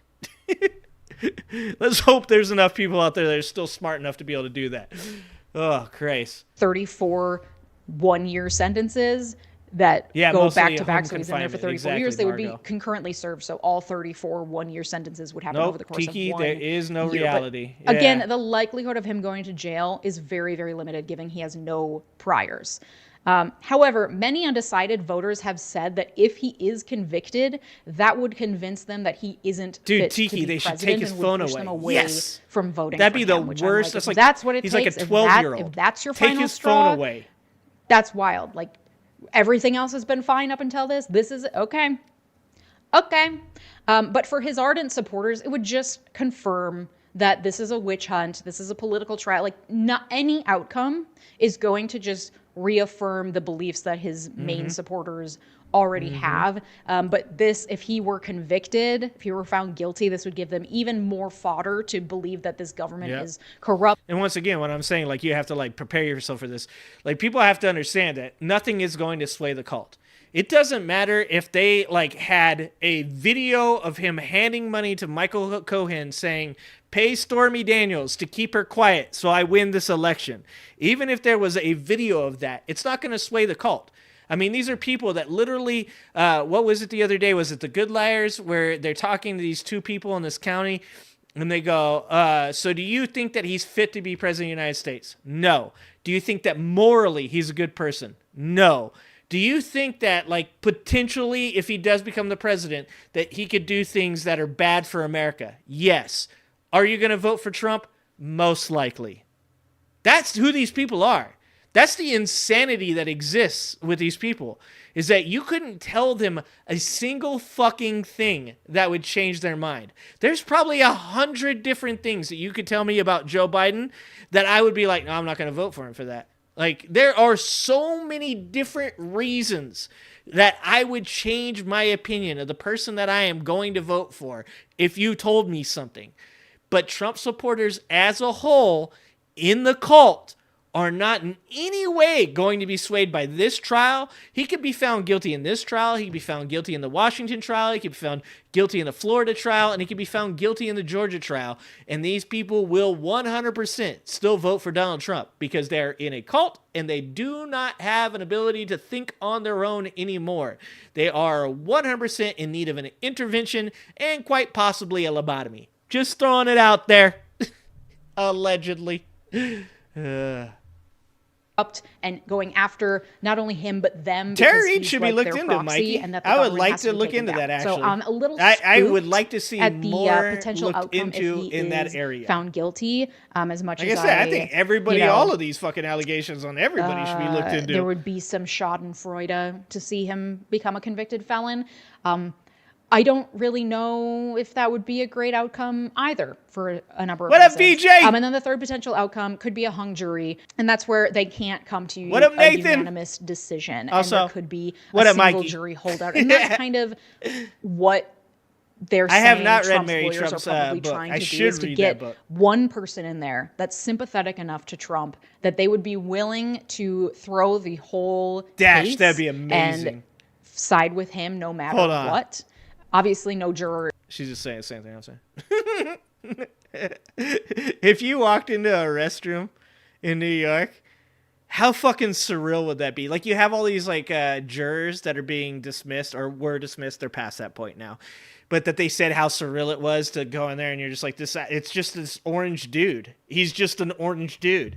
It's like surreal to see this person like in real life.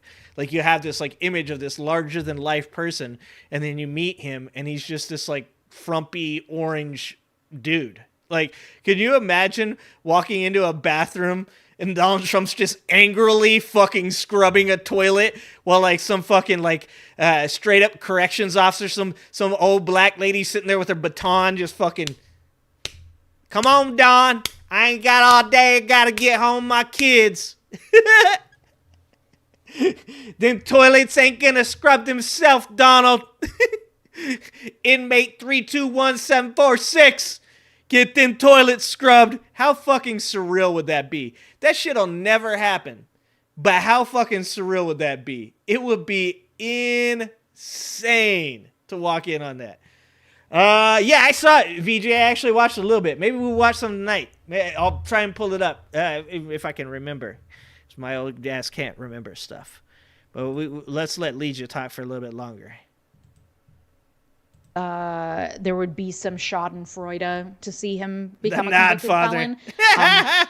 I don't really know if that would be a great outcome either for a number of reasons. And then the third potential outcome could be a hung jury, and that's where they can't come to a unanimous decision, and there could be a single jury holdout. And that's kind of one juror. What that's all it takes. They're one. saying Trump's lawyers are probably trying to do is to get one person in there that's sympathetic enough to Trump that they would be willing to throw the whole case and that's a side very with real him possibility. no matter what. Obviously, no juror is going to be allowed in that says that outright, but that's kind of what they're looking for in this jury selection. And if there is a hung jury and they can't come to a decision that's unanimous, it would end the trial without a verdict. It would require the prosecutors to bring a retrial, which would then definitely probably be pushed back to after the election, given Trump's skills at foot dragging when it comes to the law. He loves to do it, and he finds lawyers who are willing to do it for him. Yep, Legia knows this is why we BFFs, okay? Legia knows Donald Trump is a master at stalling the court system. He's a master at using loopholes, and he is a master of fucking shooting himself in the foot. So we just hope that is actually what happens, that he shoots himself in the foot. But the most likely thing that will happen from this trial is that will be a mistrial. Because one of the things that people don't understand about the juror selection process, because people are like, why wouldn't you, if you hate Donald Trump, why wouldn't you try to get in that trial and find him guilty? Well, one of the things about being selected as a juror is if you are found to have, published things in your past on Twitter, if you, there was the one guy who satirically made art about Donald Trump. If you're found to have done any of those things, then that's going to be used against you as a juror in an attempt to, to get the verdict repealed or appealed.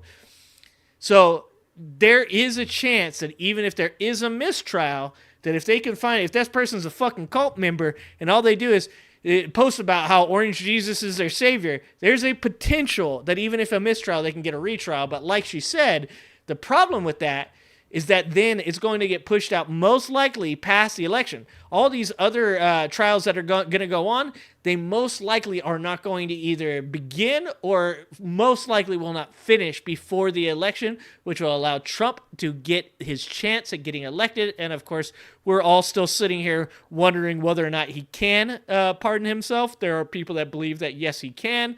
There are people that believe that he could have, if he had wanted to, actually pardoned himself while he was the president still, and he could have put that away in a suitcase. So we don't even know. Does Donald Trump have a fucking pardon sitting somewhere where he's going to pardon himself if he's found fucking guilty because he fucking pardoned himself while he was president? I don't, that is something I heard from a person that was a lawyer. I don't know if that's true or not, but I heard that it is a possibility that he could possibly do that. But the most likely thing that is going to happen here, and this is why I'm saying to people, this is why you can't get worked up. This is why you can't be like overly hopeful about this being the thing that does it for you, is that the most likely thing that is going to happen is it's going to be a mistrial.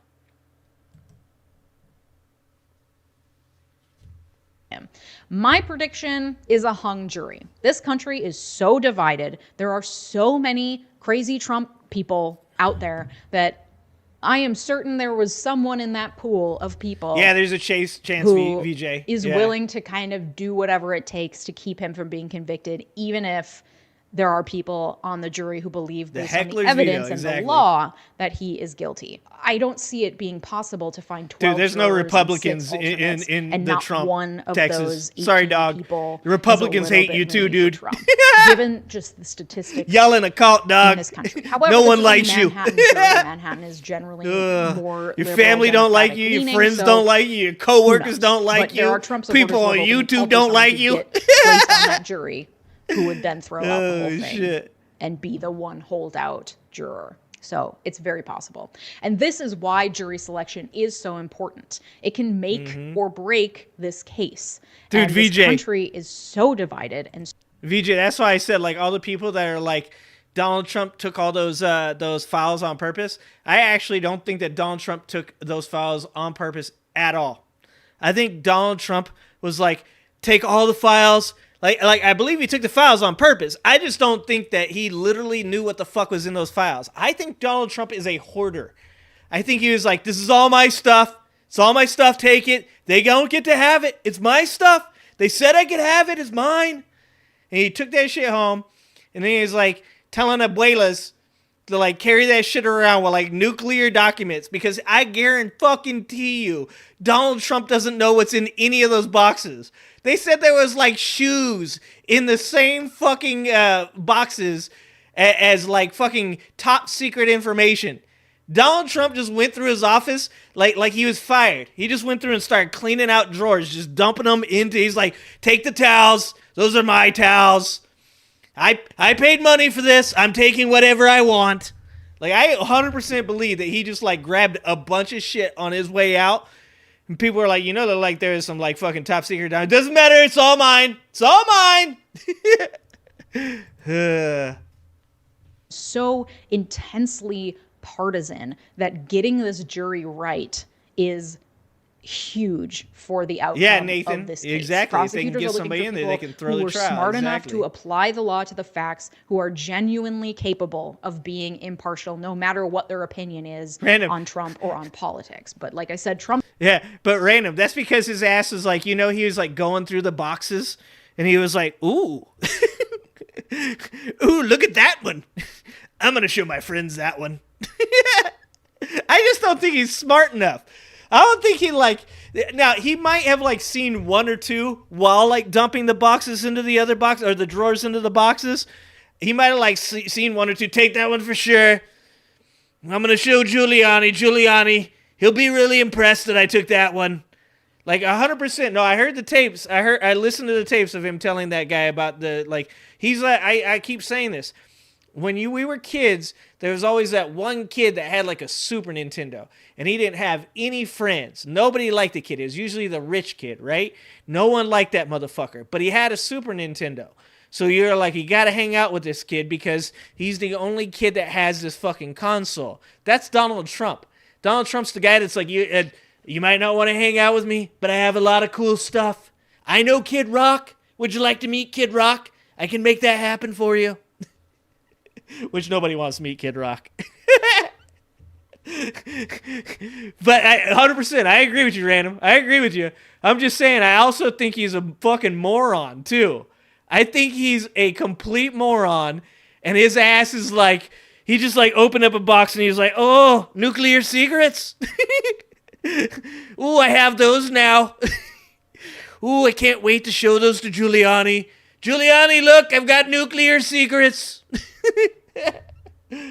Putin. Putin's gonna be so excited to see these troop movements. I have troop movements, and look, this one says all the CIA agents in Russia. Oh, Putin's gonna be excited to see that one. You think that Donald Trump even realizes that he's showing like classified information to somebody? He's like, yeah, this guy here, his name is John. Yeah, it says that he's one of your servants. That's pretty cool, huh?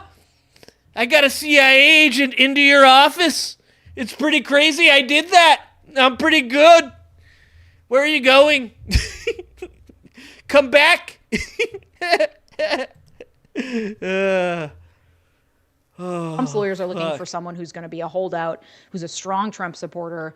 But half the fucking really good ones are gone, Jeremy.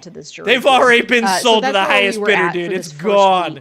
Of the trial, jury selection. Oh, and let's go day by day with the highlights. And his supporters are like, I love this man. So Monday morning, jury selection starts. Hundreds of jurors were called to report to the Lower Manhattan Court Monday morning, but jury selection didn't actually get underway until after 2 p.m. because the morning was spent with prosecutors and Trump's lawyers arguing over a few last-minute pieces of evidence and whether they would be entered before the jury. And this is really typical for lawyers to be kind of arguing about evidentiary issues up until the very last. I just love that this is part of the update. The update is allegations from other women against Trump not allowed. Trump fell asleep. Oh, fuck. Last minute. And these issues can determine the scope of the trial, what the jurors are allowed to see and what they are not allowed to see. Specifically, first, the judge denied Trump's motion that the judge recuse himself because Trump says that the judge's daughter is involved in political consulting as a Democrat, and they claim that this was a conflict of interest. And the judge said, no, it's not. I'm staying. And actually, an appeals court also said, good because if no, the judge had agreed and either. Said, yeah, I'll recuse myself, who knows how much longer this would be. More pushed stalling. back, which More is stalling. Again another Trump tactic. It's he like, is how the stall long master. Do we delay this thing? What can we file to get this thing as delayed as possible? But the judge said no. Then they were arguing over whether evidence of the other National Enquirer articles that were run about candidates running against Trump for the Republican nomination should be allowed in. Because again, part of the prosecution's evidence is to show the catch and kill scheme of the National Enquirer. So it does sound like, and by showing, hey, look at all these like, negative articles that they did publish, but there's none of Trump. It helps provide context for this underlying scheme. And the judge ruled that they will be allowed to introduce that into evidence. However, the judge, whose name is Judge Juan Marchon, he said he will not permit evidence relating to other accusations against Trump of harassing and abusing women. And the judge said that these were overly prejudicial. Though I do believe he will. And I do want to point that out to all the people that are like, two-tier justice system, bro. It's like when you actually stop with all your emotional bullshit and you actually look at how like these judges are running these trials, generally they're doing it pretty much by the book. They are doing it in a way. There are plenty of times in the Engeron, I don't know how to say the guy's name, the former fraud trial, the New York one that Letitia James litigated. There are plenty of times in that trial where I was like, no, don't, God damn it. But he did it because he's a judge. And you have to realize that these judges know that if they run these trials in a shady manner, then it's going to just get appealed up the chain and eventually get tossed out. So it doesn't do these judges any good to do the things that Trump supporters claim they're doing. They're doing it in this way to just put him in prison because they hate him and all this other bullshit. That doesn't work. That's not how our court system works. If one of these judges does something that potentially puts this trial into a place where when it gets appealed, it goes to another court and then they look at it and they go, hold on, you did that shit? You weren't supposed to do that shit. We're going to send it back down the line. This is going to be overturned. This no longer stands. Like, I don't think people understand how our court system works. In fact, I know that people don't know how our court system works. You can't just have a judge that he just decides to put Donald Trump in jail because he doesn't like him. And the reason that you can't do that is because there's higher courts that he can appeal to and appeal to and appeal to. And that's a good thing. Because that means that if you were the person that was put on trial and this judge Let's say you slept with his sister and then you cheated on her, okay? That judge can't do shady shit to you if you have the ability to continue to appeal it up the line, because the next court that looks at it is going to look at it and say, no, you shouldn't have done that. That's actually wrong, and we're going to overturn it. So, like, this is something I don't think people understand about our court system. Will permit a reading into evidence of the transcript of the infamous grab by the pussy Access Hollywood tape. They can't show the tape or play the tape, but they can read the transcript. So that will be allowed in. But the other allegations... But are your balls glued to your butthole? Will not, because it's overly prejudicial. And that's an evidentiary rule where the judge has to weigh whether a piece of evidence its probative value VJ, you know he is appealing it all the way value against the defendant. So is it overly prejudicial to the point where what it's proving isn't worth it to let it in? Like, it's going to make the jury dislike him so much that it's going to outweigh the need of the evidence. And in this case, the judge said, yeah, like, this is bad. It's overly prejudicial. It's not necessary for your case. At one point during these arguments, the highlight on Monday was Trump apparently fell asleep at one point. His head was kind of bobbing and then it's difficult when you've been tweeting for 4 hours at 5 a.m. Court typically really fucking boring, especially when, like, the jury's not even there, the trial hasn't started, it's just lawyers arguing amongst themselves about legal technicalities. Holy fuck, is that boring. So, like, not to defend Trump, but in his defense, it's fucking boring. If you want to... This is why Lee is my BFF, because, look, you guys can hate on the liberals, the liberal cucks, the progressives that are destroying our society, but Legia's over here on the left, like, trying to give your boy some fucking credit for falling asleep in court. She don't have to do that. She's just real, because she's just fucking honest, because Legia's fucking dope. That's why. That's why even if you're a Trump Republican hater motherfucker, you should still be over there subscribing to Legia's shit, because she might be able to get you out the cult. She might be able to actually reach that one brain cell that hasn't jumped off the building yet. That one that's struggling to hang on. He don't want you to be a bot. He don't want you to be a bot. He's just, with all of his might, hanging on to your synapses. Legia might be able to work with that. She might be able to reach that one brain cell and bring you back to fucking reality. There's a chance. I see you can go sit in on hearings. Most of them are open to the public. So then, not until 2:30 on Monday did the jurors finally enter the courtroom. 96 potential jurors filed into the courtroom. They were sworn in, and then they were asked just generally whether they believed that they could remain impartial in this case. And literally half the room was like, nah. Stood up and left. Half the room. So they were really easily able to kind of not this dude. Get rid of a large number of these potential jurors with that one question. Hey, can you be impartial? And a lot of people are like, nope, which made me wonder whether or not I could potentially be impartial. And I think the answer is no. Even though I am a lawyer and, like, we're taught how to see both sides of an argument, and I like to think that I can generally do that, like, I think the anger's too deep.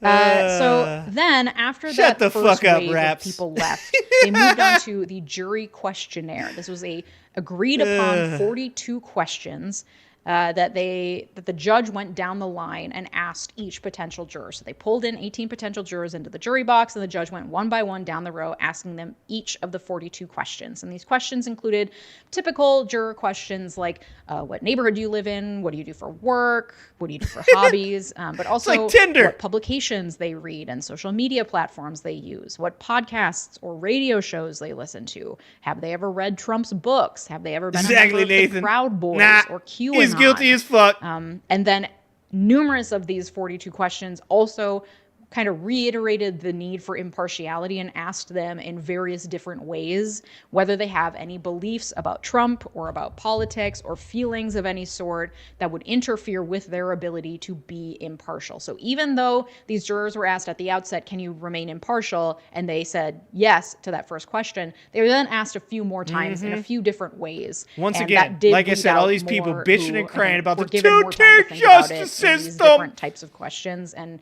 like slowly realized, like they're actually, literally, you know, when you say that, literally trying to make sure it's as fair as possible. Slowly jurors were dismissed one by one as they answered these questions. And then once that process of getting through the questionnaire was done, then the attorneys get a half hour to question the remaining jurors themselves. And this is called voir dire. Any juror can be struck for cause. So each lawyer will come and ask a number of questions. And yeah, then, you'd be a good one, Mike. The lawyers will deliberate, and then they'll be able to present still man the the judge shit out of other for people's why arguments. certain I don't think jurors I'd be should very good struck. in this one. Plus, each side gets 10 peremptory strikes, meaning that they can remove up to 10 jurors without cause. So they don't even have to argue this is why they should be removed. They can just say, we're going to use a peremptory strike on this juror. We just don't want them. And dude, some they of that look just at my comes down ginger to, ass and they're like, gut he don't have a soul. A juror, but get rid of him. Attorneys will usually, especially in a case like this, will hire jury consultants, which are just people who have extensive experience picking juries. And so they will be able to deliberate with the jury consultants. The jury consultants will be able to, on the sidelines, be like searching the social media accounts of all of these potential jurors to weed them out. Joe's like, and, all of them. I don't like any of them. They deliberate in real time as they're trying to select this jury. And so they were going through this process, and by the end of the day on Monday, day one, they had selected 0 jurors. So it seemed as though this might take a while. Then Tuesday came back in the morning, and it began as Monday ended with more jury started something like 600 people, 500 people? Trump's team scrutinized the social media of the prospective jurors, as I said, and they asked the judge to strike a number of them because of anti-Trump posts they had found. Yep. And the judge agreed to remove 2 of the jurors, and then Trump's lawyers used their peremptory strikes to challenge the rest and to strike the rest. And I think the 2 that she's talking about that the judge actually approved leaving, right, or removing, was because didn't Jesse fucking Waters, fucking fake ass Tucker Carlson's wannabe legitimate ass son that wants to really be a T-Rex at a furry convention so bad, but he can't because he's in Fox News and they'll get the pictures of it. But it's going to happen at one point or another. You know that Jesse Waters is going to get caught at a furry convention. Dude, you know he is. It's okay, though. We'll accept him over on the left. You just got to kind of stop with all that bullshit. But because Jesse Waters started talking about the jurors, I love how people on the right are like, it's so unfair to Donald Trump. Oh, they're doing all these shady things to him. It's a witch hunt. And then literally your fucking reporters go on Fox News and start giving out fucking information, personal information about jurors. That's the shadiest shit you could possibly do. Like, you literally doxed one of the jurors. That's insane. Like, that person should be fucking fired. But they already fired Tucker Carlson. It's going to be hard to find another Tucker Carlson after they fired Jesse Waters, right? Like, you can only go so far down into the barrel. Scraping the bottom. Found posted negatively scraping the bottom. Media. But Tuesday was more successful. Shut the fuck up, 412. Nobody cares about you. Your family hates you. Your friends don't like you. Your coworkers think you're annoying. On Tuesday, a man originally from Ireland who works in sales was appointed the jury foreperson. So that's the person who serves as the panel spokesperson. 5 of the 7 had a college degree or higher education. 2 men on the panel were lawyers. All but one of the jurors impaneled on Tuesday indicated that they were aware that Trump is facing charges in other 2 lawyers. Cases. So one person on that 5 college degrees. Oh shit, Trump's in trouble. Facing charges in other criminal cases, which is wild. And none There's of actually some smart people on there. About Trump they didn't get vibe on there. Kind of what they were looking for, because having strong views will probably affect your impartiality. And the fact that 2 of these impaneled jurors are lawyers look at that is Trump supporters. Hold on, let's make Let's make sure we make an example of vibe here, because he's a little bitch ass.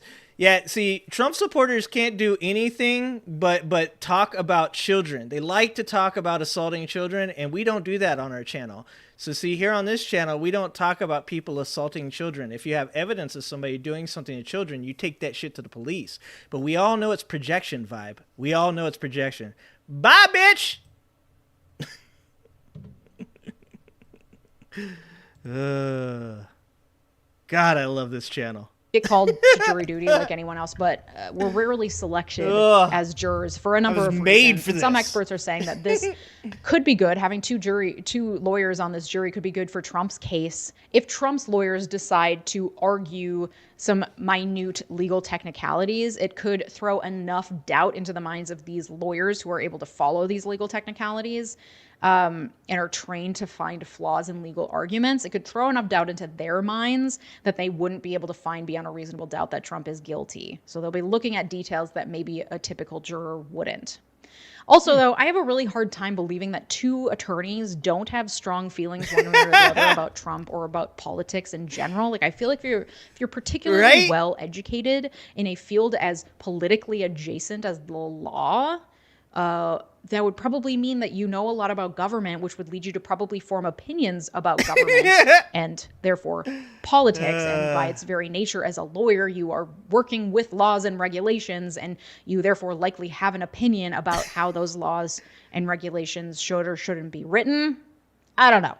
Seems fishy, okay? But ultimately, the question isn't whether they believes strongly in Trump or not. The question is whether, despite whatever their views are, they believe they can remain impartial. Yeah, impartial. And these attorneys said they could. And maybe attorneys are uniquely positioned to be able to do that because we're trained to see both sides, but I don't know. It's still very uncommon that there's two lawyers on this jury. So by the end of the day on Tuesday, day 2, there were 7 jurors impaneled of a total of 12. Let's hear about it, fair lady. Tell me all about it. Alternates that were needed.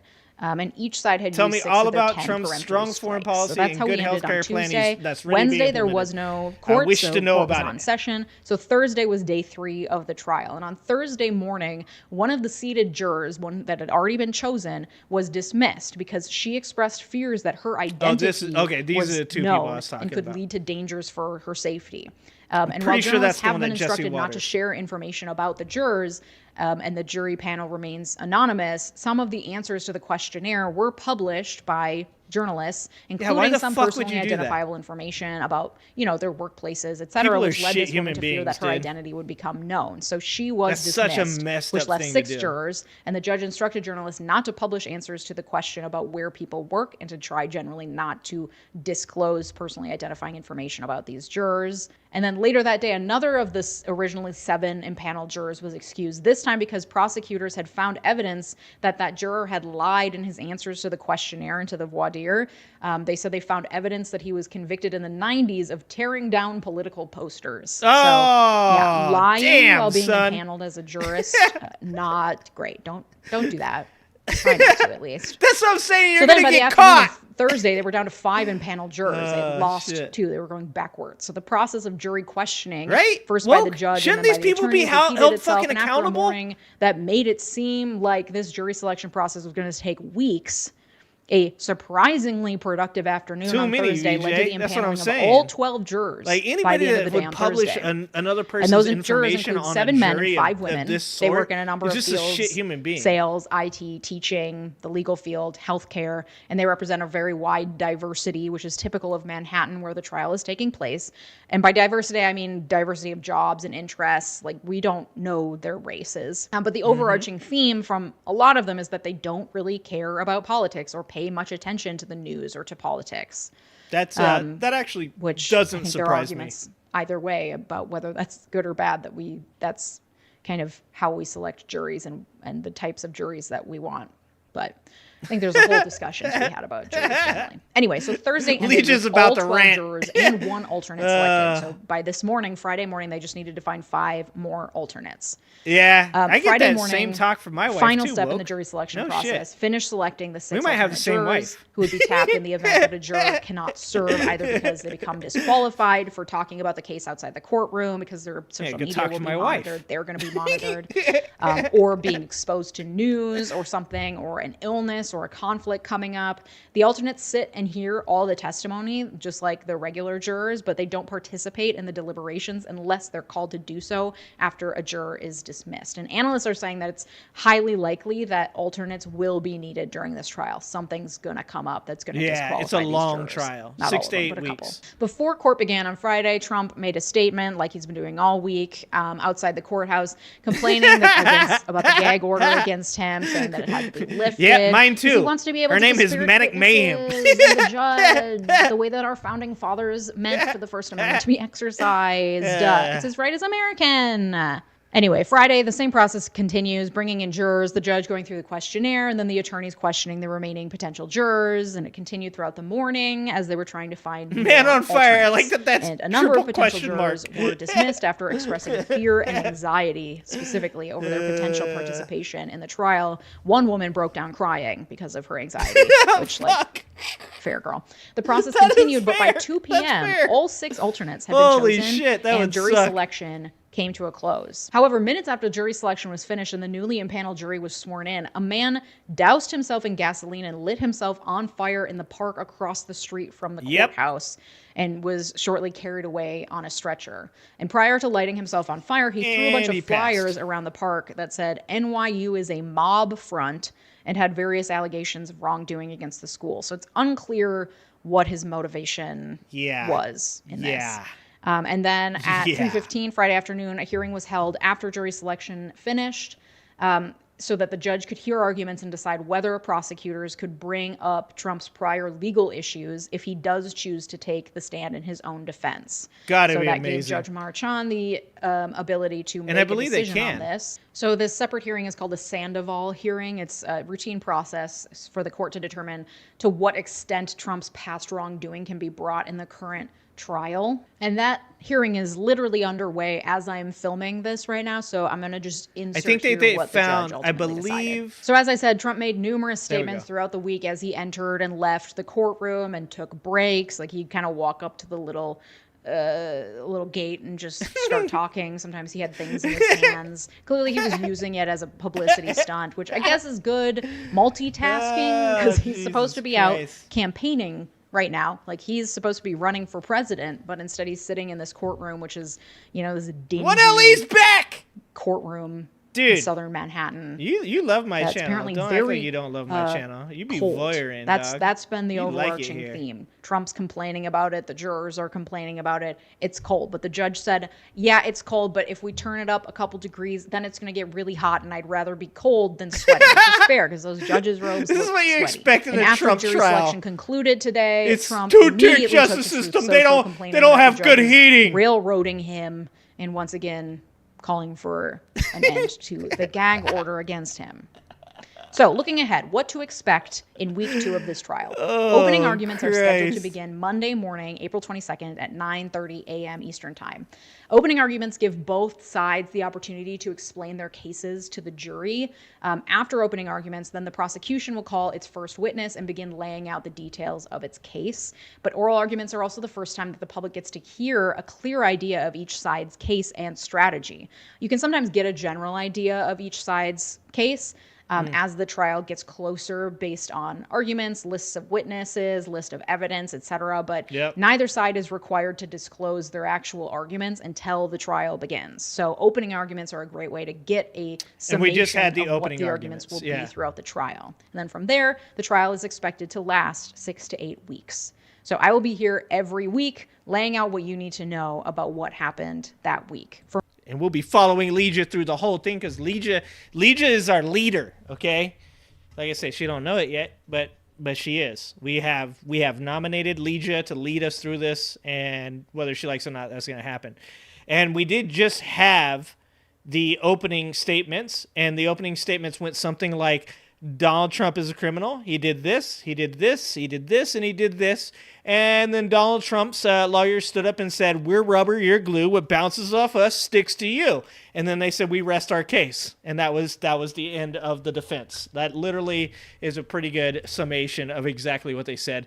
It was kind of actually bad. And though I have zero empathy for Donald Trump or any of his cult members, I'm going to say this right now. It does not look good for Donald Trump, and that's why he is farting, sleeping, and stressing the fuck out while he's sitting there in trial. It's pretty amazing shit. Gotta check the complete and utter nonsense from delusional Biden-supporting crowd. I'm happy you just keep coming back. I feel like we're really starting to become friends. I think that once you're out of the cult, maybe you can swing by and pick me up in that sweet-ass Firebird. We go get a beer. We shake hands. You tell me that you became a Bernie supporter. I tell you that it's okay. you cry a little bit, and then we part ways after that. That's how I see this happening. You go home, you subscribe to Legia. Next thing you know, you're voting Bernie. It's okay though. It's all right. It's okay. Bragg is a fraud. This is Biden's trial. Exactly, VJ. Exactly. It's the Biden trials. Oh, Christ. Look who imprints the money and controls your reality. CJ, this is what I was just about to talk about, because we just talked about the gentleman that lit himself on fire and threw a bunch of pamphlets up. I'm going to be fucking honest with you guys. There's a lot of really smart, intelligent people that COVID broke, dude. Like, people can't, like, I've always said this when we talked about religion. I have a friend who I'll argue with, and he'll say, anybody that believes anything to do with religion is a fucking idiot. And I'll go, well, hold on, man. I'll go, now, in my opinion, I think that there are some really intelligent people that kind of work their way into a corner, and when they don't have the ability to answer a question, they say it must be because of God, or it must be because of, whatever religion that you want to believe in. I go, so I actually see how they can do that themselves. They ask themselves too many questions until they are so far into the corner that they can't get out, and the only explanation for them is this supernatural thing. Now, of course, he just says to me, no, they're fucking idiots, and that's usually how we end that argument. But I would make the same exact argument with conspiracy theory, and that is people want there to be some kind of crazy plan behind everything. Because the idea that we have things under control, or that somebody else is in control, is the only thing that makes people like feel okay. It's the only answer to that question that puts you in the corner. Is if all of these things are happening, it has to be happening because somebody wants it to happen. So you can kind of put conspiracy theorists in the same place that you put like somebody that's religious. You can say to yourself that, like, as long as you're a conspiracy theorist that doesn't harm other people, that doesn't spread misinformation, that doesn't in some way hurt people, then fine, you're a conspiracy theorist and that's great. Same thing goes for religious people. As long as you don't press your beliefs on other people, as long as you don't hurt other people, as long as you don't do things that cause other people pain and suffering, then be religious. It's perfectly fine. I don't care if you think conspiracy is real. I don't care if you think that whatever of the 3,000 gods that exist you think are real. That's fine. Just don't hurt other people. But I'm going to say this. It does seem like there are some very intelligent people that COVID broke. It broke them because they needed something to quantify what was happening to them during this time. And the crazy thing about that is that though it was a global pandemic, and though we lost a lot of people, and there was a lot of economic pressures, failures, and problems that came from it, we actually came out of it looking pretty goddamn good. But people, they don't know how to separate what they wanted to be real and what was real, or separate what they wanted to be real from what was real. Because they wanted to know that something was controlling all these things, and that these random bad things don't just happen. But they do. That's how these things happen. Random bad things happen. There are things that happen that are because some people have taken nefarious actions and have created environments that they can succeed in by helping to use these shady tactics.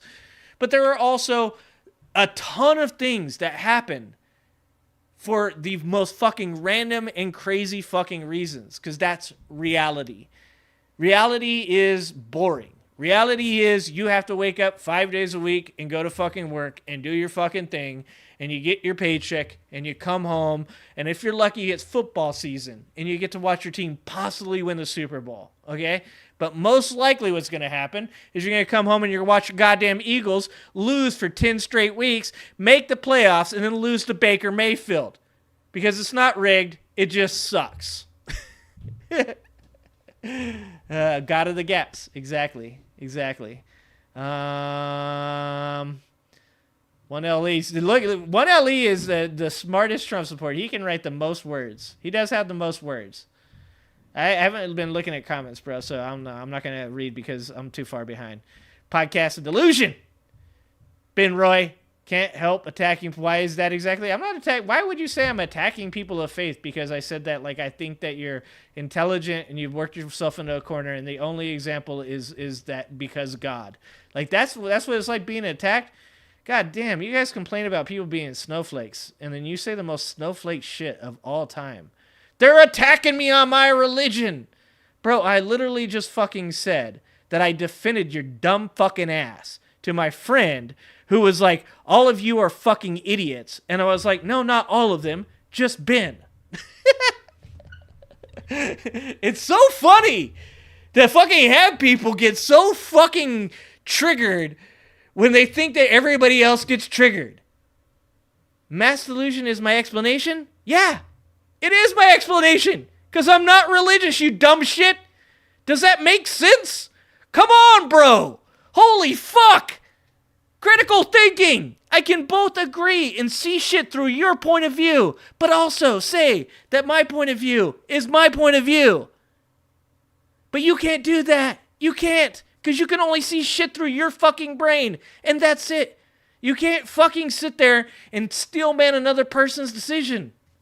I'm super mad, bro. I'm super mad. Good Lord, Ben. My guy. I love that, like, out of all that, that's what you got. That just proves, like, how fucking closed off your brain is. I literally say I defend your ass, and you're like, bro, you talk shit about us. Good God, man. Good God. Can I ask you, Ben, because since you're religious and maybe you weren't here for the original conversation, is it gay that Jesus watches men masturbate? Oh, cool. Well, then you answer my question. I don't care if you're not religious. Then how the fuck did you get that from what I was saying? Jesus Christ. Okay, so you're just a moron. Okay,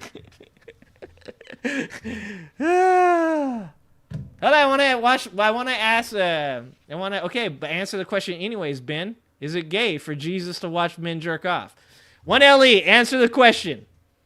Is it gay for Jesus to watch men jerk off? 1LE. Hold on. I don't know which one of you guys I'm talking to now. You guys are you talking to each other? I'm trying to get some fucking answers up here. And you guys won't answer my goddamn question. Because everybody wants to avoid the gay Jesus question.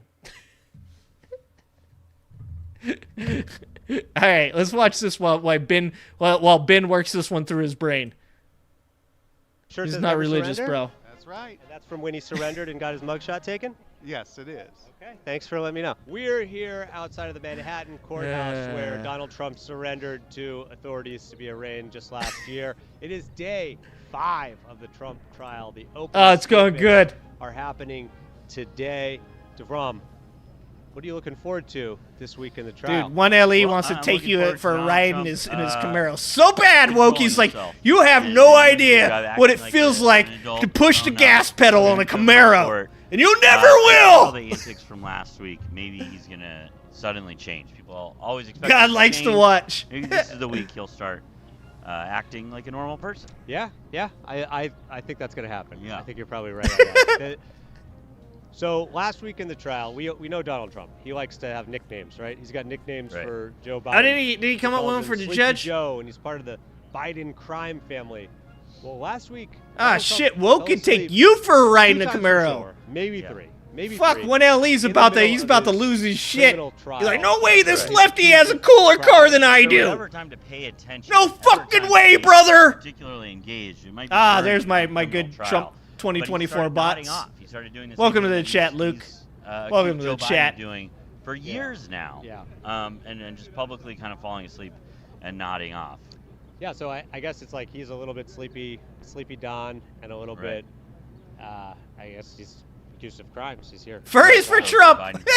You could say the Trump crime family.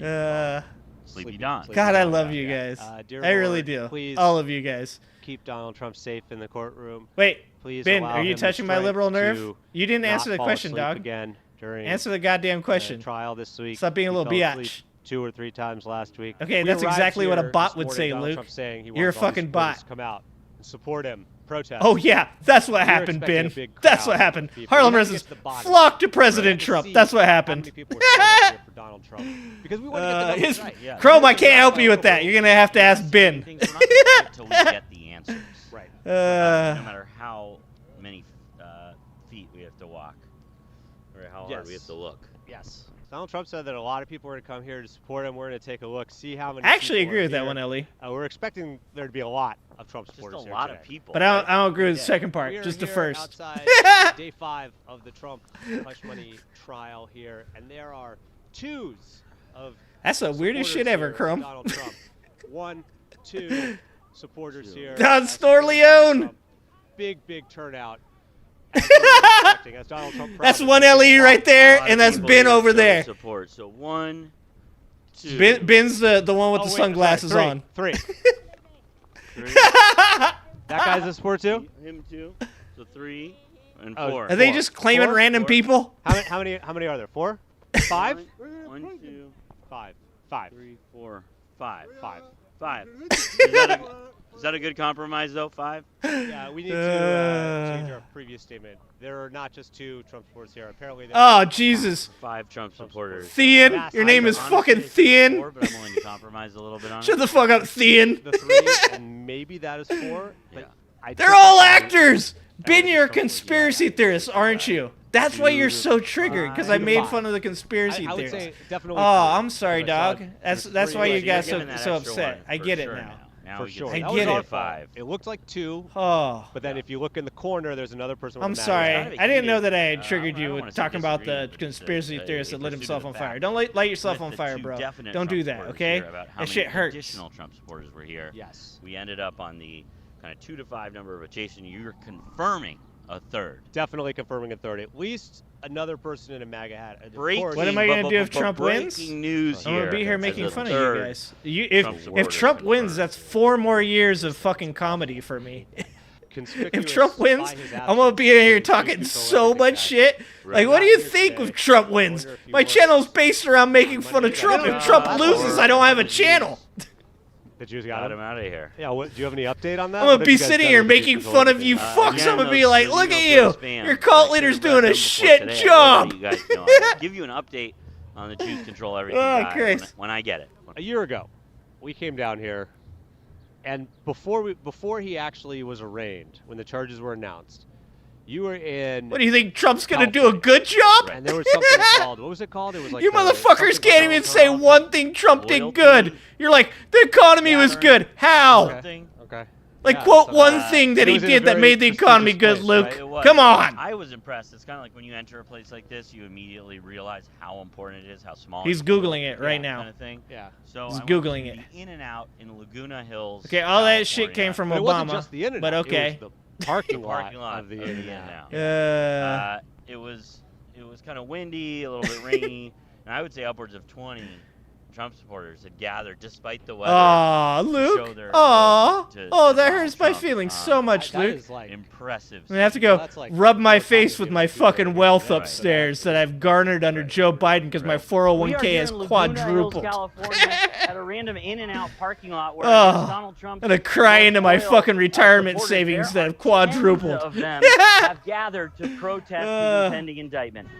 How many people do you think are here? I don't know, maybe 50 on and off. Okay, yeah, it looks like, maybe 20, maybe. We have higher employment right now, and you killed your wife. If something illegal, it would be bad. But why It would be don't bad. His lawyer gave her some money to not say anything. 5 years, that's it. I've been in the grocery industry for 20 plus. Yeah. I bet those people are so loyal that they are still And I don't own a Camaro. In-N-Out parking lot. I can't prove it. If I did, it would be a 67. Pick a parking lot of a fast food chain. In-N-Out's probably maybe like the best way to go, right? Like, One LE, do they've got grocery good prices burgers, have good anything to do with animal style. inflation? They're very religious. If you look at Are the bottom grocery of the prices cups, included in inflation? John 3:16 at the bottom of the In-N-Out cups. Ah, check it out. you still killed your wife, know though. It's a pretty well-known thing, though. It's I think. fairly well known, but I guess to your point. Allegedly. I was just talking about the quality of the food. Wendy's. Oh, Exactly, Dash. I think In-N-Out is better than Wendy's for Yes. sure, right? So probably the best fast food. there you have it. Unless we're gonna go to the Chipotle. Like I like Chipotle. I don't know if there's a fast food place. I'm not trying to get us off topic here. I'm just saying I like. Feels Chipotle. like. I'll give you that. Okay. Chipotle is very good. And last year we were here in this very park, when Trump was arraigned, and I talked to a guy I still don't even know if that's the dude. Is it Robert Blake? Was that who Beretta was? The arraignment was fake news. Oh, dude, talk about, like, this guy's got a straight up fuck Joe Biden name. Dude, your guy falls asleep in court, bro. You can't even talk shit anymore. Your cult leader is falling asleep in court, calling other people sleepy. Being indicted is fake news? Yeah. It is? Yeah, that was Beretta? Today. Yes. Beretta did that shit. When he walked out of there. But he is being indicted today. Yes. Okay. He said the arraignment was fake news, but it was happening. It actually did happen. That was not, by definition, it was not fake news. That can be We very have hard when the people are lowest constantly fake unemployment news, of all time right now but then under Biden. Thank feel you. compelled to draw attention to the fact that Well, it not is anymore, really actually. It went up happening. 0.4%. You're here because it's happening. Because it's happening. You wouldn't be here if you see the news that it was happening. Last He week didn't. said 1LE won't answer my rat. goddamn question because he knows thought, better. Well, He doesn't want to real answer my guy, question real about guy, inflation because he guy, knows it's all better. really happening. Yeah. Not sure where the disconnect. Biden falls asleep while making speeches. He said it was One fake thing news. is true and one thing isn't But true. he did have some Biden facts falls to asleep be during able to spin- speeches. You spin can't it, prove. spin the ball I on can top of prove his that lap. Donald Trump falls asleep in court because there's fucking literal drawings of it. You should be saying some, Bro, some your fake cult news, leader right? 'Cause is there's a falling lot of asleep people- and farting on himself in terror. Donald Trump just very active on Truth Social. No, Truth Social. Luke, you're still here. So is his social media Luke, I site. thought you said this wasn't good. He, Luke, you should go find something that's actually started like there, funny, bro.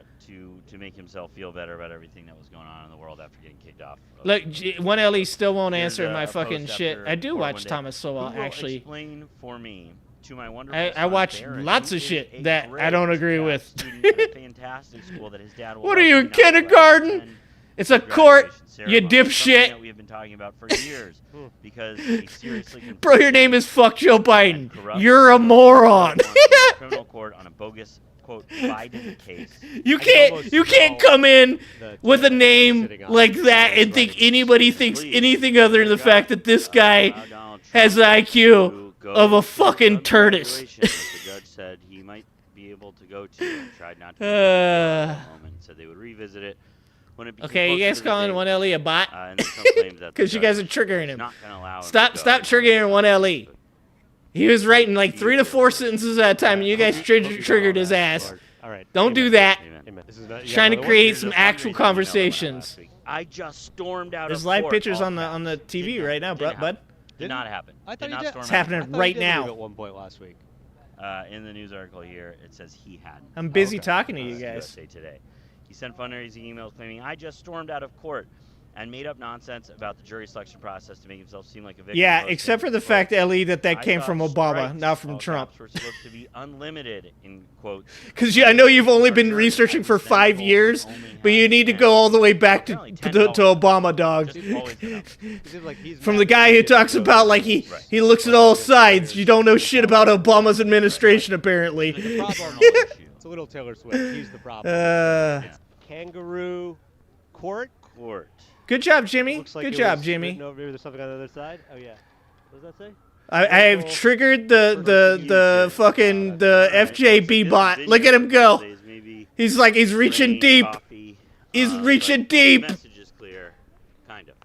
This is a little interesting. What this is? Trump. I think he's confusing his penis with his pinky, VJ. Trump equals victim, I believe is what they're trying to say here. Political persecution. FJB. Which we don't know what that means. No one knows what that means. We see it everywhere. Hey, 1LE. Hey, which presidents in history have increased the debt? Which Joe Biden. People want to have sex with Joe Hold on, I Biden. had to hear that. This guy wants to have sex with Joe Biden too. How crazy is that? That's crazy. They all want to have sex with the Sleepy Joe guy. They just can't. They can't handle it. Derangement syndrome to the entire world by reading on air my truth about how bad a job he was doing that night, right before he stumbled through announcing the biggest war. 1LE. Why is there always an increased deficit under Republican presidents? And to top it off, Why he is that forgot to say true? The famous and mandatory line, and the winner is. I'm not going to keep going. Bro, you want to have sex with Joe Biden? I get it. Jimmy Kimmel You without made it Al your Pacino. name. Yeah.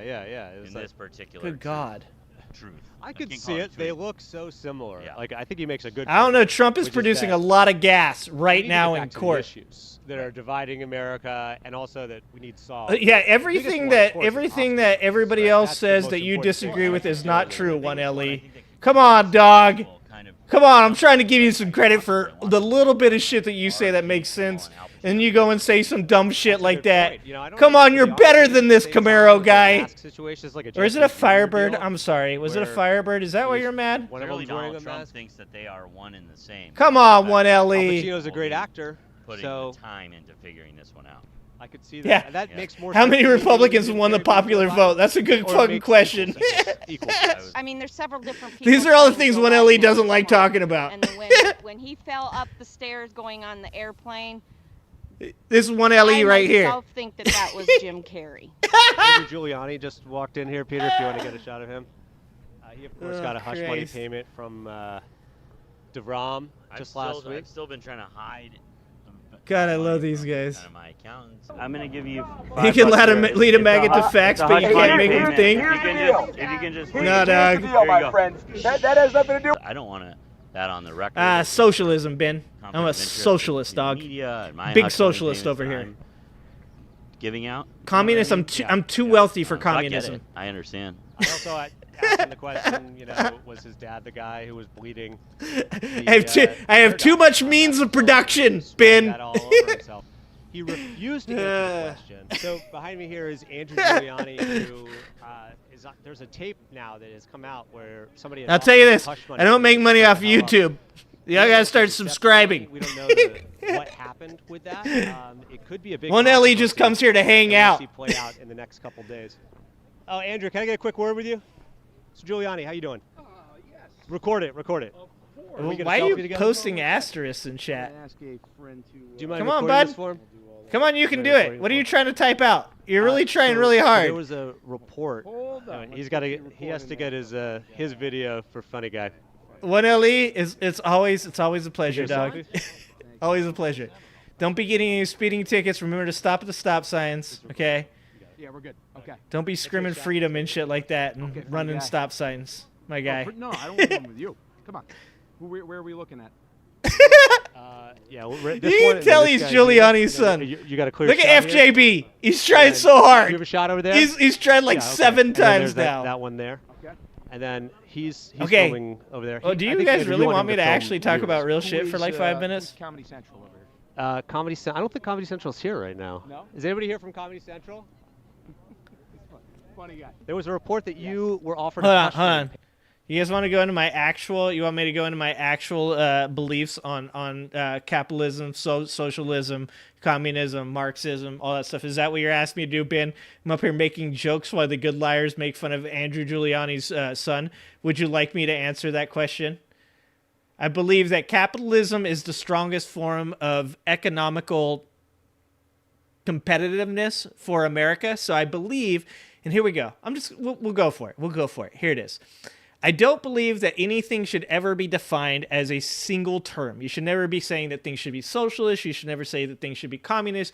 You should never say that things should be republic or a democracy or capitalism or any of the above.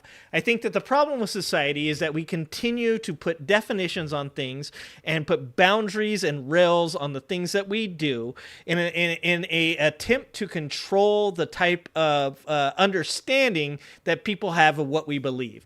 So when I talk about something like what socialism can do for America, I talk about it in the form of just different policies within socialism that would make sense. Things like social safety nets, things that we already participate in, things like Social Security, things like the police department, things like fire department, things like healthcare.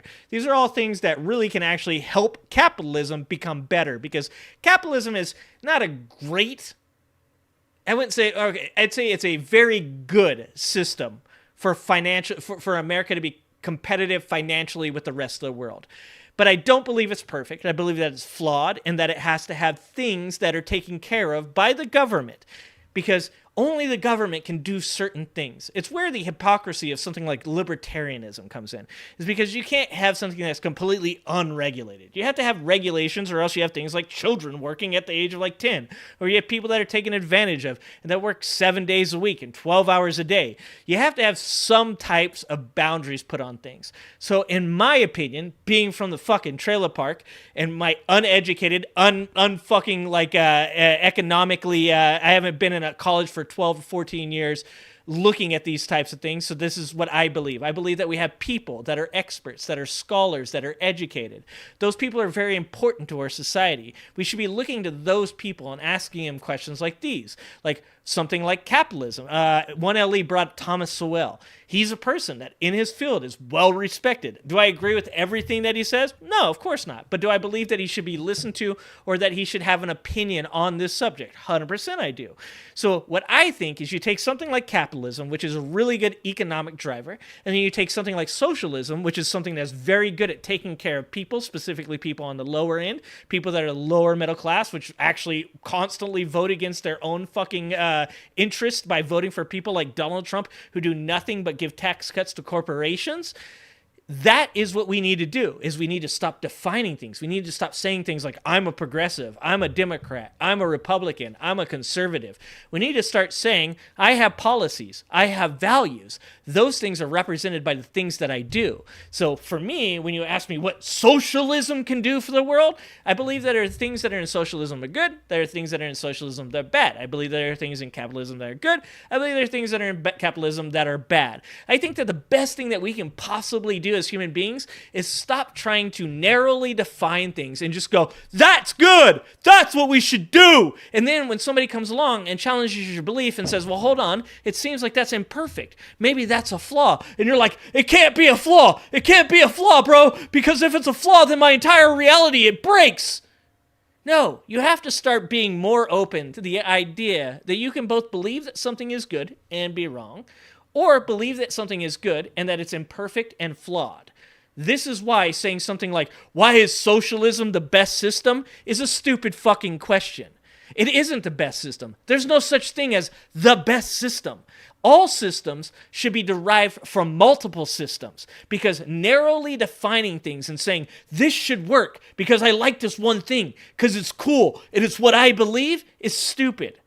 You have to look at things and you have to change. You have to evolve. You have to see something in the way that it works and then see the things that it doesn't work with and say, you know what? Oh, I should substitute this other belief and maybe use it within the system to make it better. So when you ask a question like, is socialism good because of this? That's a stupid fucking question. Just like if you said, is being progressive good? Some of it's good, some of it's bad. And you guys are so attached to your fucking gangs and your tribes and your systems that you can't get out of your own fucking head long enough to realize that the real problem is you. It's not the government. It's not the shady politicians. It's because you vote based on whether the team is red or the team is blue, because you're like, those are the people I like. But you can't stop for one fucking second and say to yourself, you know what? Maybe that pro-choice person had a good point. Or maybe that person that was pro-Second Amendment had a good point. Because if you do, the people in your party will kick you out, and then you won't have any friends. And you already don't have any friends. So imagine if your tribe kicks you out. You're already the most fucking annoying person in the group. Is that enough of a question answer for you guys? Yeah, you dumb motherfucker. FJB. Some people say shit because it's funny. I know that you don't have a sense of humor. I know that your entire existence right now is just Donald Trump. Sucking Donald Trump's little mushroom tip is your entire existence. And if you could, you would just jerk him off the climax every night before you went to sleep. But other people, the rest of us, we still have good lives. We still enjoy our lives. We're not just sitting around hate jerking off to Donald Trump. You're in a cult, dog. Exactly. Capitalism needs checks and balances to be able to exist. Babbitt was trash. Exactly. Sorry, dog, but you're in a cult. You're in a cult. No one's fucking storming the Capitol. FJB, only you morons would do that. Only you morons. Jesus Christ. They like all up on the Fuhrer's little mushroom tip. The political compass map. What are you trying to put me in a gang, Robert? Dude, I don't want to find out what kind of cookie I am. and I don't want to find out what gang I'm supposed to be in. Dude, Ellie, once again, you come through here, and I try to give you credit for some of the shit you say, and then you say shit like that she shouldn't have been shot. You are, I guarantee you are a stand your ground dude. I guarantee you are 100% a stand your ground defender. And what she did was 100% trying to go through a fucking door to get to the Vice President of the United States, and that's why she was shot. Come on, Ellie. Come on. Jesus Christ, man. We have no worries to running into cock with our what? Hey, man, at least we have no running. Okay, whatever you say, big guy. I don't judge people's sexuality. You guys are so infatuated with everybody else's sexuality. Like, you guys care so much about all that shit. So much. I want to show people how many different political ideologies. Oh, yeah. Like, I mean, yeah, if you want to, like, I guess I could probably try and find it. What is it called? Just a political compass?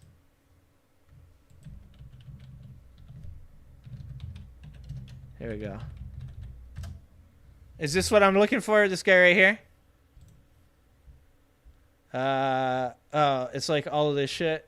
But is it, like, it's going to make me take a test? I don't like tests. Is there just an image? Can I just pull up the image? Oh, here we go. Okay, something like this. I'm like, fuck, did I just like, am I getting viruses over here? Well, that's not what I'm looking for.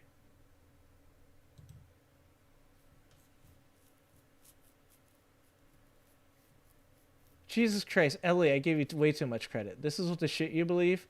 Come on, buddy. Is it this thing right here? Yeah, I mean, this is my thing, is when people are like, people don't even know what the fuck they're talking about when they say who they are. They don't understand there's a big difference between the left and the new left. They don't understand that there's a difference between being liberal and a classic liberal. They don't understand that they don't even know what the fucking words socialism, communism, or Marxism actually mean. Like, at the end of the day, you guys just all use these fucking words because they're your trigger points, because they're the things that you know you can own the libs with, or you own whoever the fuck you're trying to own with. It's all stupid. It's all fucking stupid. Just have values. Just have beliefs. And then realize that when you look at shit and you recognize that something is flawed within the system that you think you support, that the best thing to do is to attempt to fix it. Because this idea of just like holding on with like a death grip to your value that this is the system that works, bro. It's a system that works even though I can see that it doesn't. Like, that's stupid, because you don't have to sacrifice your values. You can hang on to those values. You can change. You can move a little right. You can move a little left. You can borrow things from socialism, communism, progressivism, conservatism. And you can use all of those things, and that's what you should be doing. When you see things in a conservative culture that make sense, that are doing well, you should borrow from that. When you see things that are in a progressive culture that make sense, that are working well, you should do that, and you should borrow from that. This weird ideology, specifically in America, where your identity is tied to your politics, if you ever want to get the fuck out of this insanity, you have to break that mentality. Stop joining gangs. You guys can claim I'm whatever the fuck you want, but I'm not claiming it. You can say I'm this, I'm that. I don't care. I have a set of values, and those set of values will evolve with society. You can ask my wife. 10 years ago, I didn't believe the shit I believe today. I have evolved, and I will continue to do so. And that's one of the problems with the older generations, is they don't want to evolve. Every time somebody says something new that's going on, you're like, when I was a kid, you know how much different it was? No fucking shit. Was it different? No way. Because things evolve. They change. Culturally, things become different. You know, it's going to hurt your feelings. But yeah, at one point or another, there could be 86 genders. Because gender is different than sex. And you guys, it like blows your fucking mind that anybody could have thought different than you. that the new generation might have a different idea than you do. Someone says 4-day work week, and you guys fucking lose your mind because you're like, I work 5 days a week, bro! You should have to too! You would vote against your own interests every day of the week. If it meant hanging on to the fact that you're like, it's just like when I was a kid, dude. When I was a kid, man, boys didn't paint their fingernails. When I was a kid, boys wore blue. That's the dumbest shit. It doesn't mean anything. It doesn't mean anything. And it's all going to change, whether you want it to or not, because one day you're going to die and the youth will celebrate. They'll be so fucking excited because they can finally live their lives in happiness without a bunch of old motherfuckers just sitting around judging them for every fucking thing they do. Because that's all you are. You're just old and angry and you're not even useful. Love you guys.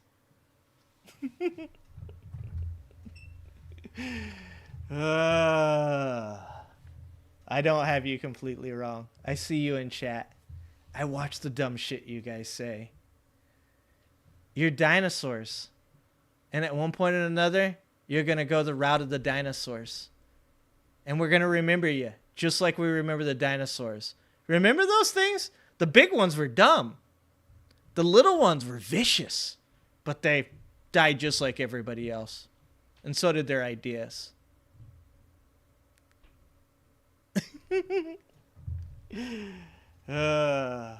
Identity politics are toxic. Exactly. 100 years ago, pink was baby boy's color. Exactly. Yeah, no, they didn't have... No, the old motherfuckers, the old generation, they did their biz, and they got us here. But the problem is they fucking raised a bunch of people that aren't ready for the type of change that is happening in this world. Human beings are pushing technology forward at an exponential rate. Human biology does not evolve at an exponential rate. Therefore, the brain has to be used to form technology that can help us catch up with where technology is going. But you guys don't want to do that. You're scared as fuck. And I actually understand. I've told you guys before, I can steelman every one of your fucking arguments. I just don't believe the same shit you guys do. I believe in the youth. I think kids are fucking amazing. They're more intelligent than any generation that has ever lived. They're better with technology. They're better with using it. They're smarter than you are. They're moving on. That's why they're willing to vote for things like 4-day work weeks. Because they're smarter than you. Because they can see an end in sight where they don't work every fucking day of their life. They can see an end in sight where they can do things that they enjoy that you never got to do, and so you're bitter. You're like, they don't know how to drive a stick shift. It doesn't matter, because stick shifts suck. I know some of my subscribers just unsubscribed. They're like, fuck this guy. Stick shifts are awesome. I know I think VJ said he has stick shift. Ben, I may be your age, but I'm not your age. Think about it, dog. Think about it. All right? I'm not your age. At the end of the fucking day, you know that I have 2 kids, and there is nothing more important to me in my life than being a supporter of those 2 children. I will support those 2 children in every single thing that they want to do. And I'm going to support children overall in that manner. Because it ain't your world anymore. It's not my world anymore. It's their world. It's their world. And like I said, they're the ones that have to end up with the repercussions. They're the ones that have to deal with the consequences of your bullshit actions. Of all your hand-wringing and concern. And all your conspiracy theorism. All of that shit, they have to deal with the repercussions of it. So I'm not going to support you. Fuck that. I'm going to support them. Because they deserve to be supported. Because all of your bullshit pessimism, all of your fear, your anger, and hatred, you ain't adding nothing to this world. You haven't added a single fucking thing. And that's why you're bitter. That's why you're sad. That's why you're angry. And that's why you want it all to end badly. That's why you guys have these doomer fantasies. You believe that all this shit's bad and it's all going to end bad. Because that's the only way you can excuse the shit life that you've had. Crazy, ain't it? I support kids doing whatever the fuck they want, FJB. I support kids doing whatever they want. I support children. But you don't, because you're a sad little man. You're angry, you're hateful, and Donald Trump, he's everything you want to be, dog. But you'll never even be Donald Trump. You'll just be a guy on the internet that has the handle, fuck Joe Biden. That's your peak. You peaked at being a guy on YouTube with fuck Joe Biden for a handle. This is your proudest moment. This is the best you'll ever be. And when you die, no one will remember you. No one will.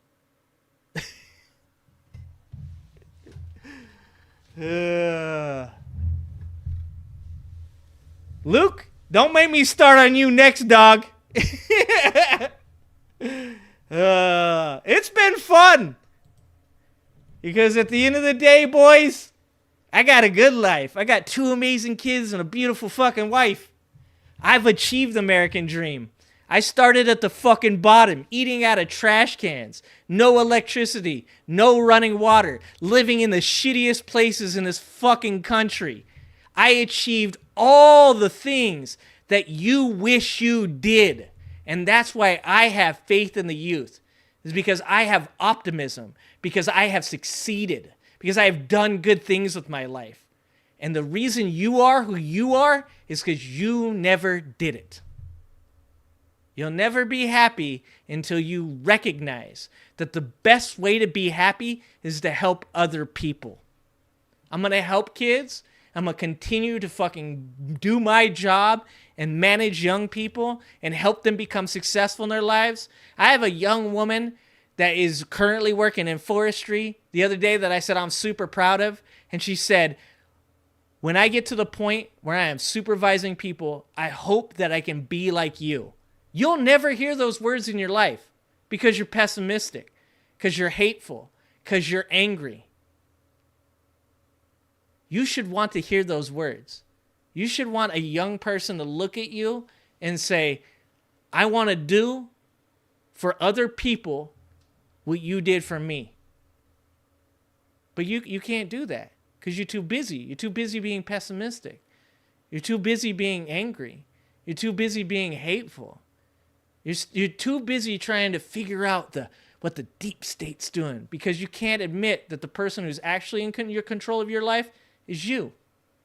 It's not the government. It's not politicians. It's not the system. It's you. You're the one that fucked up. You're the one that's accountable for the shit that you've done or didn't do. All the young people that I've managed in my life that have gone on to do good shit, those are all representative of me as a person. And that's what makes me a happy person. That's what makes me optimistic. Is I know that I've already made change. I know that I've already supported and will continue to support young people doing good shit for them that's going to make their lives happy.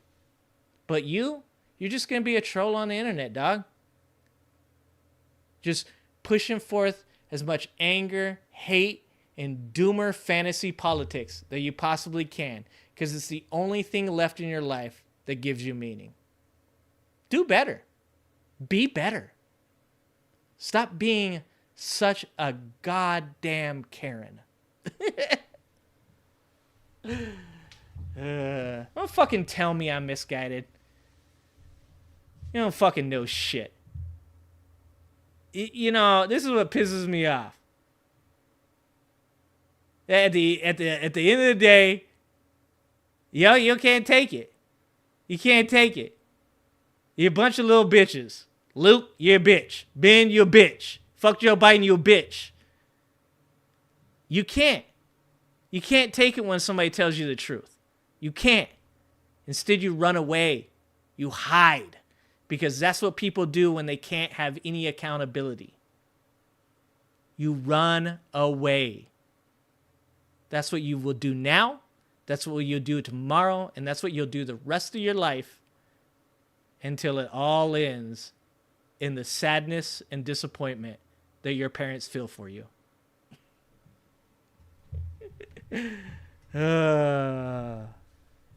Aw, fuck Joe Biden. Aw, buddy, does it hurt? Does it hurt that somebody's talking to you the way that you talk to other human beings? Is it sad for you that somebody is finally standing up to you and telling you that you're the little bitch that you are and that I don't take your shit? Because, dog, I grew up around skinheads and gangbangers. You are nobody in my life. If I met you, you'd be shit to me. You're nobody. And you'll always be nobody. Because in your little fucking world, you think that you can push people around and bully them, but I bully bullies, dog. I don't care about you, and I don't give a fuck if it ends badly.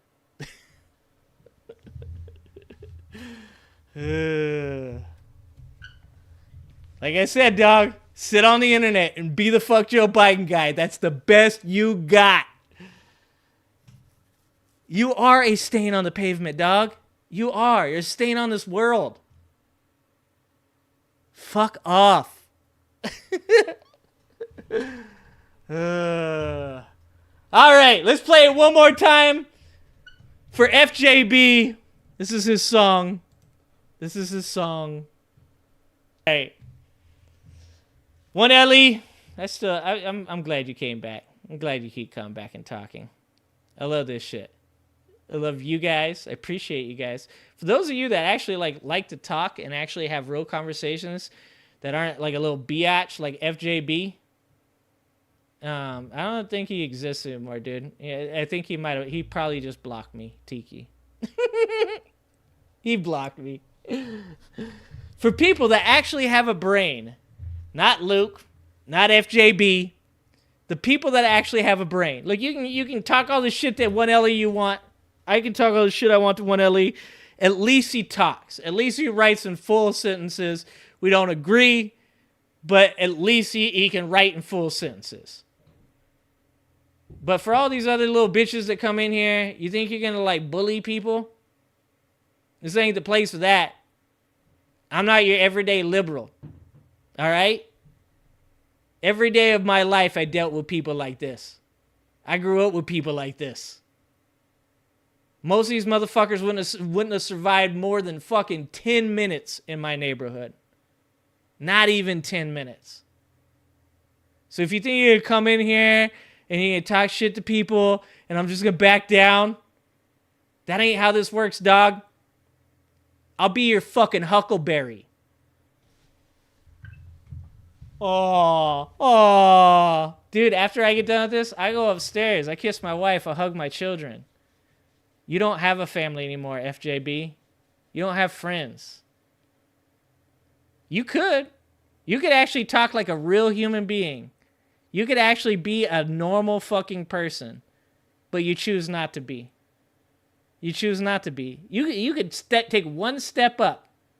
You could take, hell yeah, I live in the suburbs now. Actually, I live in a forest, but because I achieved everything you wish you did.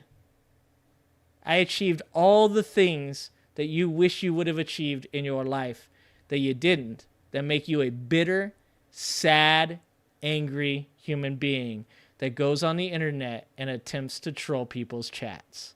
And you're not even good at that. That's super sad. All right, guys. I love you guys.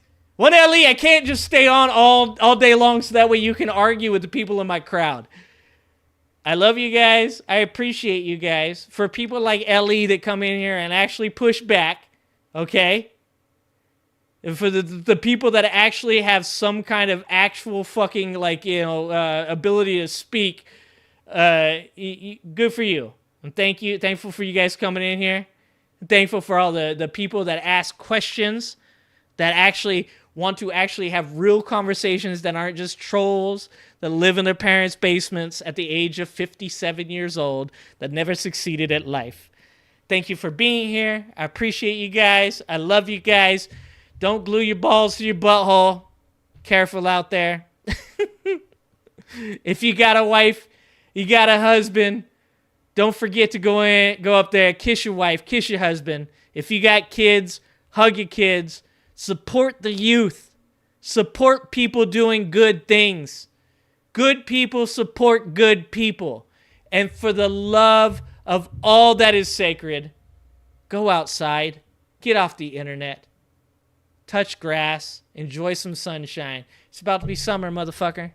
It's about to be the best time of the year.